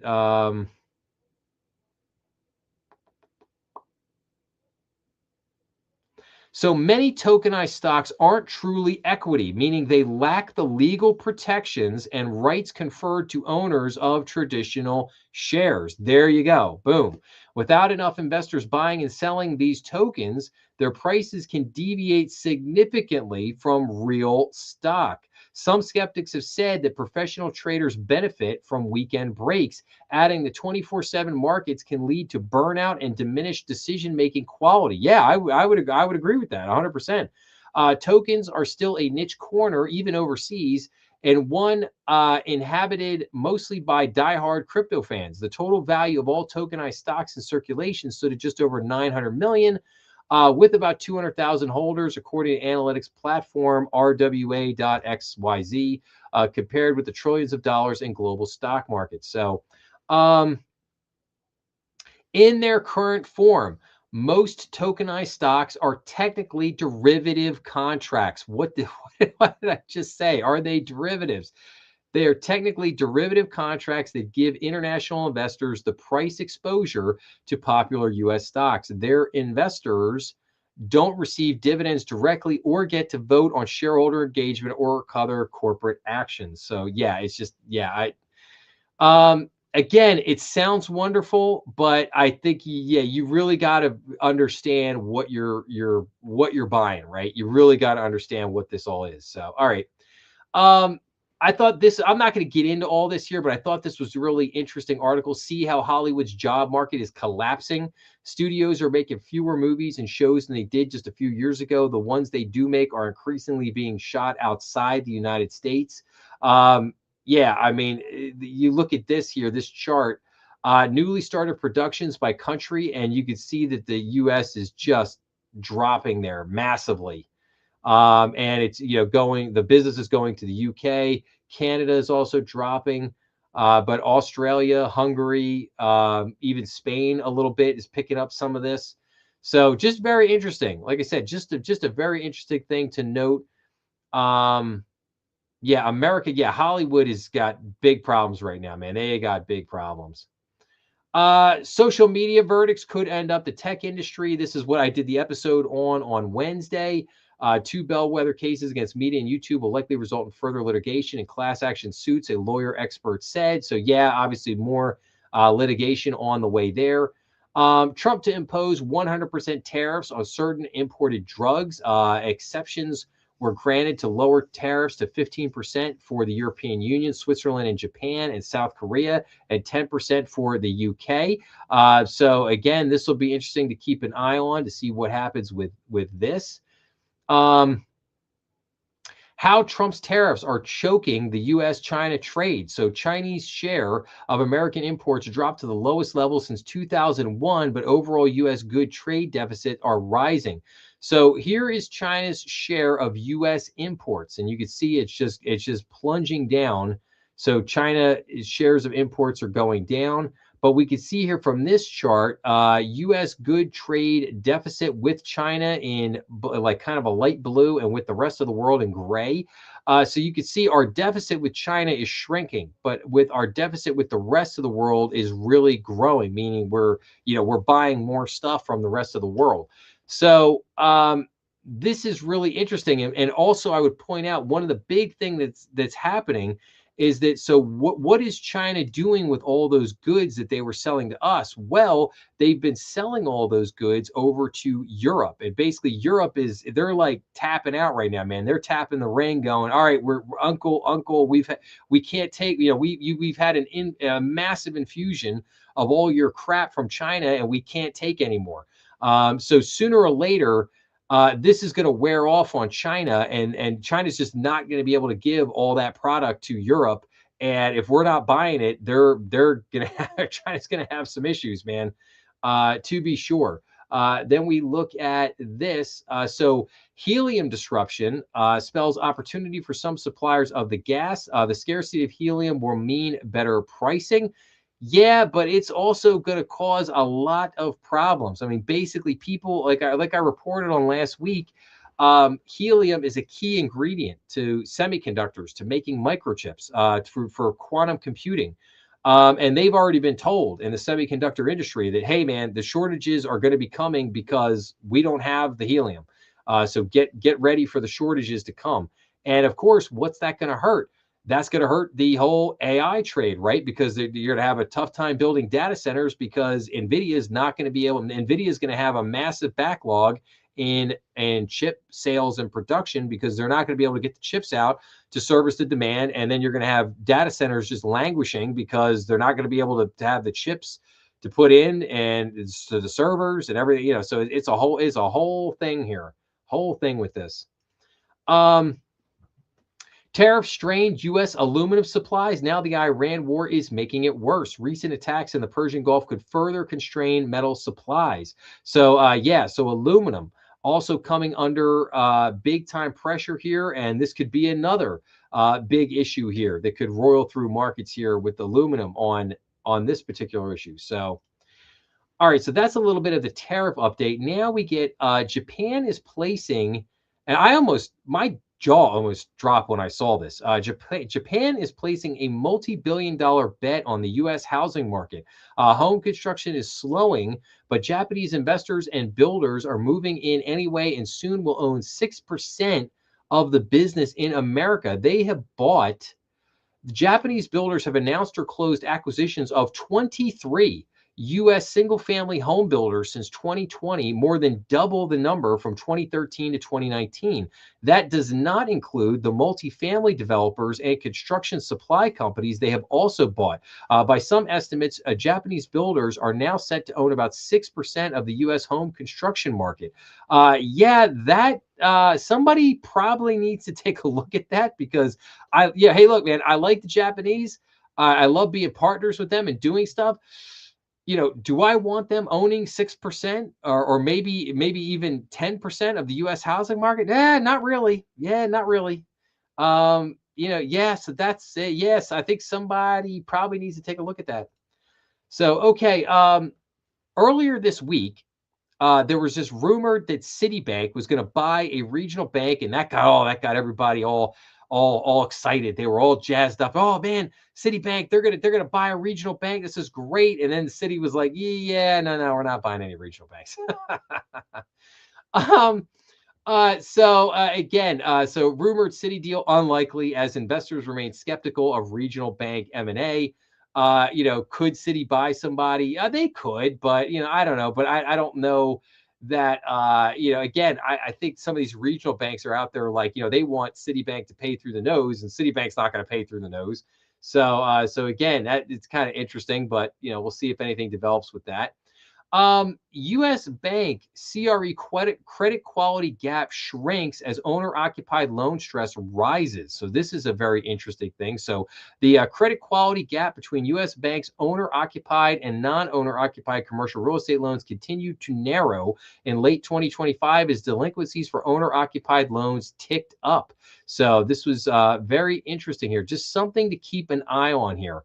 Owner, again, owner occupied, that is usually the prime of commercial real estate, because it's owner occupied. It's very rare the owner is going to give the keys back on their building because they need it obviously for their business. So that's a little disconcerting, if you will, that you're seeing now owner occupied, the delinquency rate there starting to tick up a little bit, so definitely something to keep an eye on there. So, okay.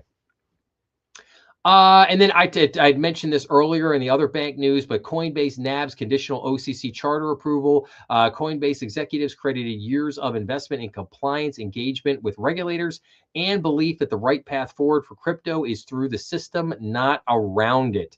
So again, this is just conditional approval. We'll see what happens with there, but no doubt we'll keep an eye on this.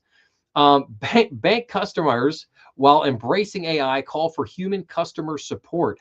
Customer comfort with AI tools has reached an inflection point. Yeah, people like myself, we're not fans. I'm not the fans of the chatbots, man. The chatbots are annoying. They are annoying. It's like, what do you need help with? I would like to order some checks. Is there something else I can help you with? No, I'd like to order some checks. What else could I help you with? Perhaps you should choose one of the other options. No, I would just like to order checks. I'm sorry, I didn't understand that. Could you say that again? That's what it's like talking to a lot of these chatbots. And it's just like, yeah, there's no surprise here to me on this. All right. Eagle Bank disavows activist investors board nominees. So the embattled Maryland lender did not include the proposed nominees in a notice to shareholders and won't unless Diligent Capital Management gets a court order. Ooh, that sounds juicy. That sounds like some soap opera stuff right there. We'll keep an eye on that one. Bank of America to pay $72.5 million to settle Epstein-related lawsuit. The lender did not admit any wrongdoing as part of the settlement, of course, which is pending approval by U.S. District Judge Jed Rakoff. So they paid out $72.5 million to Epstein victims. It's interesting. Didn't do anything wrong, though. FNB CEO bets on smaller bank innovation. So the future is going to lead to smaller banks coming out with some very innovative tools that the larger banks miss, the chief executive of the 50 billion asset lender predicted. Okay, fair enough. Former FTX exec faces 3.7 million disgorgement and a trading ban. So the CFTC seeks no restitution or civil monetary penalty from Nishad Singh, based in part upon Singh's cooperation in the investigation and related proceedings. But he is still in trouble there. And of course, that was related to Sam Bankman-Fried and all that. Yoda sues Evolve again. So Yoda customers remain deprived of 80 million of their funds, and Yoda's business has lost essentially all value due to Evolve's alleged malfeasance, according to the lawsuit. So yeah, this has been a fiasco. This has kind of gotten pushed out of the headlines over the last 6 months or so, with all the other stuff kind of happening. But yeah, this is again, you've got customers that still haven't gotten paid back on their $80 million in funds, and this all stemmed from the failure of Synapse Financial Technologies. I did some episodes on this last year, if anybody wants to go check them out. But yeah, this is these lawsuits keep going back and forth. Everybody keeps pointing their finger at somebody else, but the reality is, at the end of the day, these customers are out their 80 million bucks. They're out their 80 million bucks, and and they're probably never going to get it back, is probably the reality of it. Because I mean, Yoda's done. Synapse Financial Technologies is done. Evolve is, they're just, they're pointing the finger and passing the buck on everybody else. So, yeah, the whole thing is just a hot mess. Stable coins roll on as the rules evolve. So PayPal, Converta, and Neum are among the companies racing to incorporate stable coins in cross-border plays, even as regulators voice caution. So again, yeah, stable coins, as far as cross-border payments, continue to roll right along. So, and then we have Franklin Templeton to acquire crypto investment management firm. The company will buy 250 Digital, led by Citi alum, for an undisclosed sum that will be paid partly in Franklin's Benji tokens. So this is kind of interesting. I'm sure as we get a little bit more information on this, I'll kind of bring that back to everybody, because that sounds like a very interesting move on the part of Franklin Templeton, to be sure. And then last couple things I have here for everybody tonight. So big, there's this big merger announcement here. So McCormick buys Unilever's food business in a deal that values it at nearly $45 billion. So very big. So spice giant McCormick is buying Unilever's food business, including Hellmann's Mayo. McCormick will pay a combination of cash and equity to expand further into condiments and spreads. Unilever plans to focus on its personal care business, which is growing faster. So again, big news there. And then I'm gonna end with this the last article tonight. So Epstein files. So Buffett says he hasn't talked to Bill Gates since the whole thing with Epstein was unveiled. Yeah, Warren ended up, he's sharp as a whip, but man, when Epstein came up, he developed amnesia real quick. All of a sudden, he was like, I feel some Alzheimer's coming on. Bill Gates, Jeffrey Epstein, what? I never met the guys. Know nothing about them. Awful convenient, right? Awful convenient. All right. Let's get into wrap-up mode here. I got my things for the end, and then we're going to do our story of the week, and we're going to do our quote of the week. So, but before we get to that, just real quick, let me get my banners up here. Before... if anybody is listening on Apple Podcasts or Spotify, please be sure to leave me some reviews, as that really, really helps the channel. So if you're on Apple Podcasts or Spotify, please leave me some good reviews. That would really help me out. When you get a minute, go check out thebankernextdoor.com. I do have a website. We do have a website for the channel. You can find all the archived episodes on there. Just information, other things going on, news articles, a whole bunch of different stuff up there on the website. So please go check that out.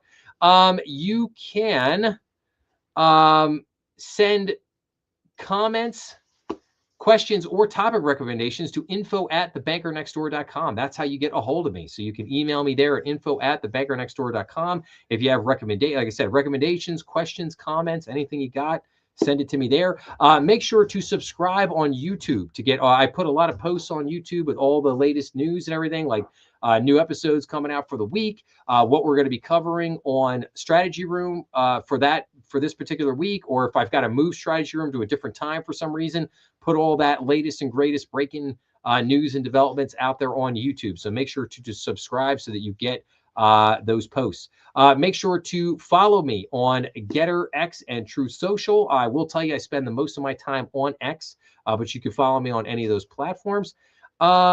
And BND Strategy Room is on YouTube, Rumble, and all major podcast platforms. We have new episodes every week, Monday through Friday, premiering at noon. And the BND Strategy Room live stream is every Saturday night at 8 o'clock. So, yes.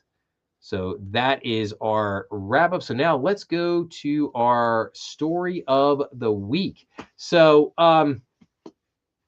I thought this was kind of interesting here. So March 31st, 1928, alarmed at the feverish speculation in the bull market, Charles E. Merrill, the head of Merrill Lynch and Company, warned his clients to get out of stocks, take advantage of present high prices, and put your own financial house in order, he pleaded. Few listened, and Merrill looked like a fool. By the end of 1929, however, he looked pretty smart. Yes, indeed. And Charles Merrill was very revolutionary, because he was the first guy in Wall Street history to actually focus on the regular, everyday retail investor.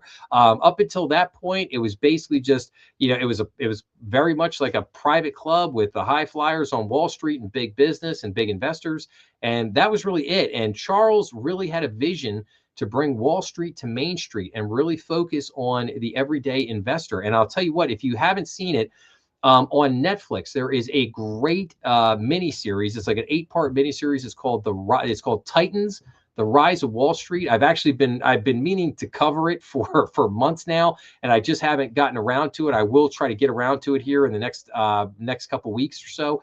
But it was a great miniseries on Netflix, and a couple of the episodes focus on Charles Merrill and kind of give his whole backstory and what happened there and how he fell out of favor, basically got kicked out of his firm, but then got brought back and ran it and focused on the retail investors, became a huge success. So again, that's kind of our story of the week there. Just Charles E. Merrill and his success there on Wall Street running Merrill Lynch, and how he correctly predicted the crash of 1929. So, okay. And then finally, our quote of the week. So this comes to us from Marcus Aurelius from his all-time magnus opus, Meditations. And this quote goes, "Nothing has such power to broaden the mind as the ability to investigate systematically and truly all that comes under your observation in life." And that comes from Marcus Aurelius. And absolutely fantastic quote. Nothing has the power to broaden your mind by the ability to basically investigate everything systematically and truly and really come under true observation to help you figure things out and grow as an individual. So there you go. So that is our quote of the week. So with that being said, I thank everybody for hanging out with me on this Saturday night, another great night in the strategy room. And I hope everybody has a happy Easter, have a safe weekend out there, and I will see everybody again next week. Take care, everybody. Thanks for watching. Thanks for listening. Appreciate you. Love you. And I will see you again real soon next week back in the strategy room.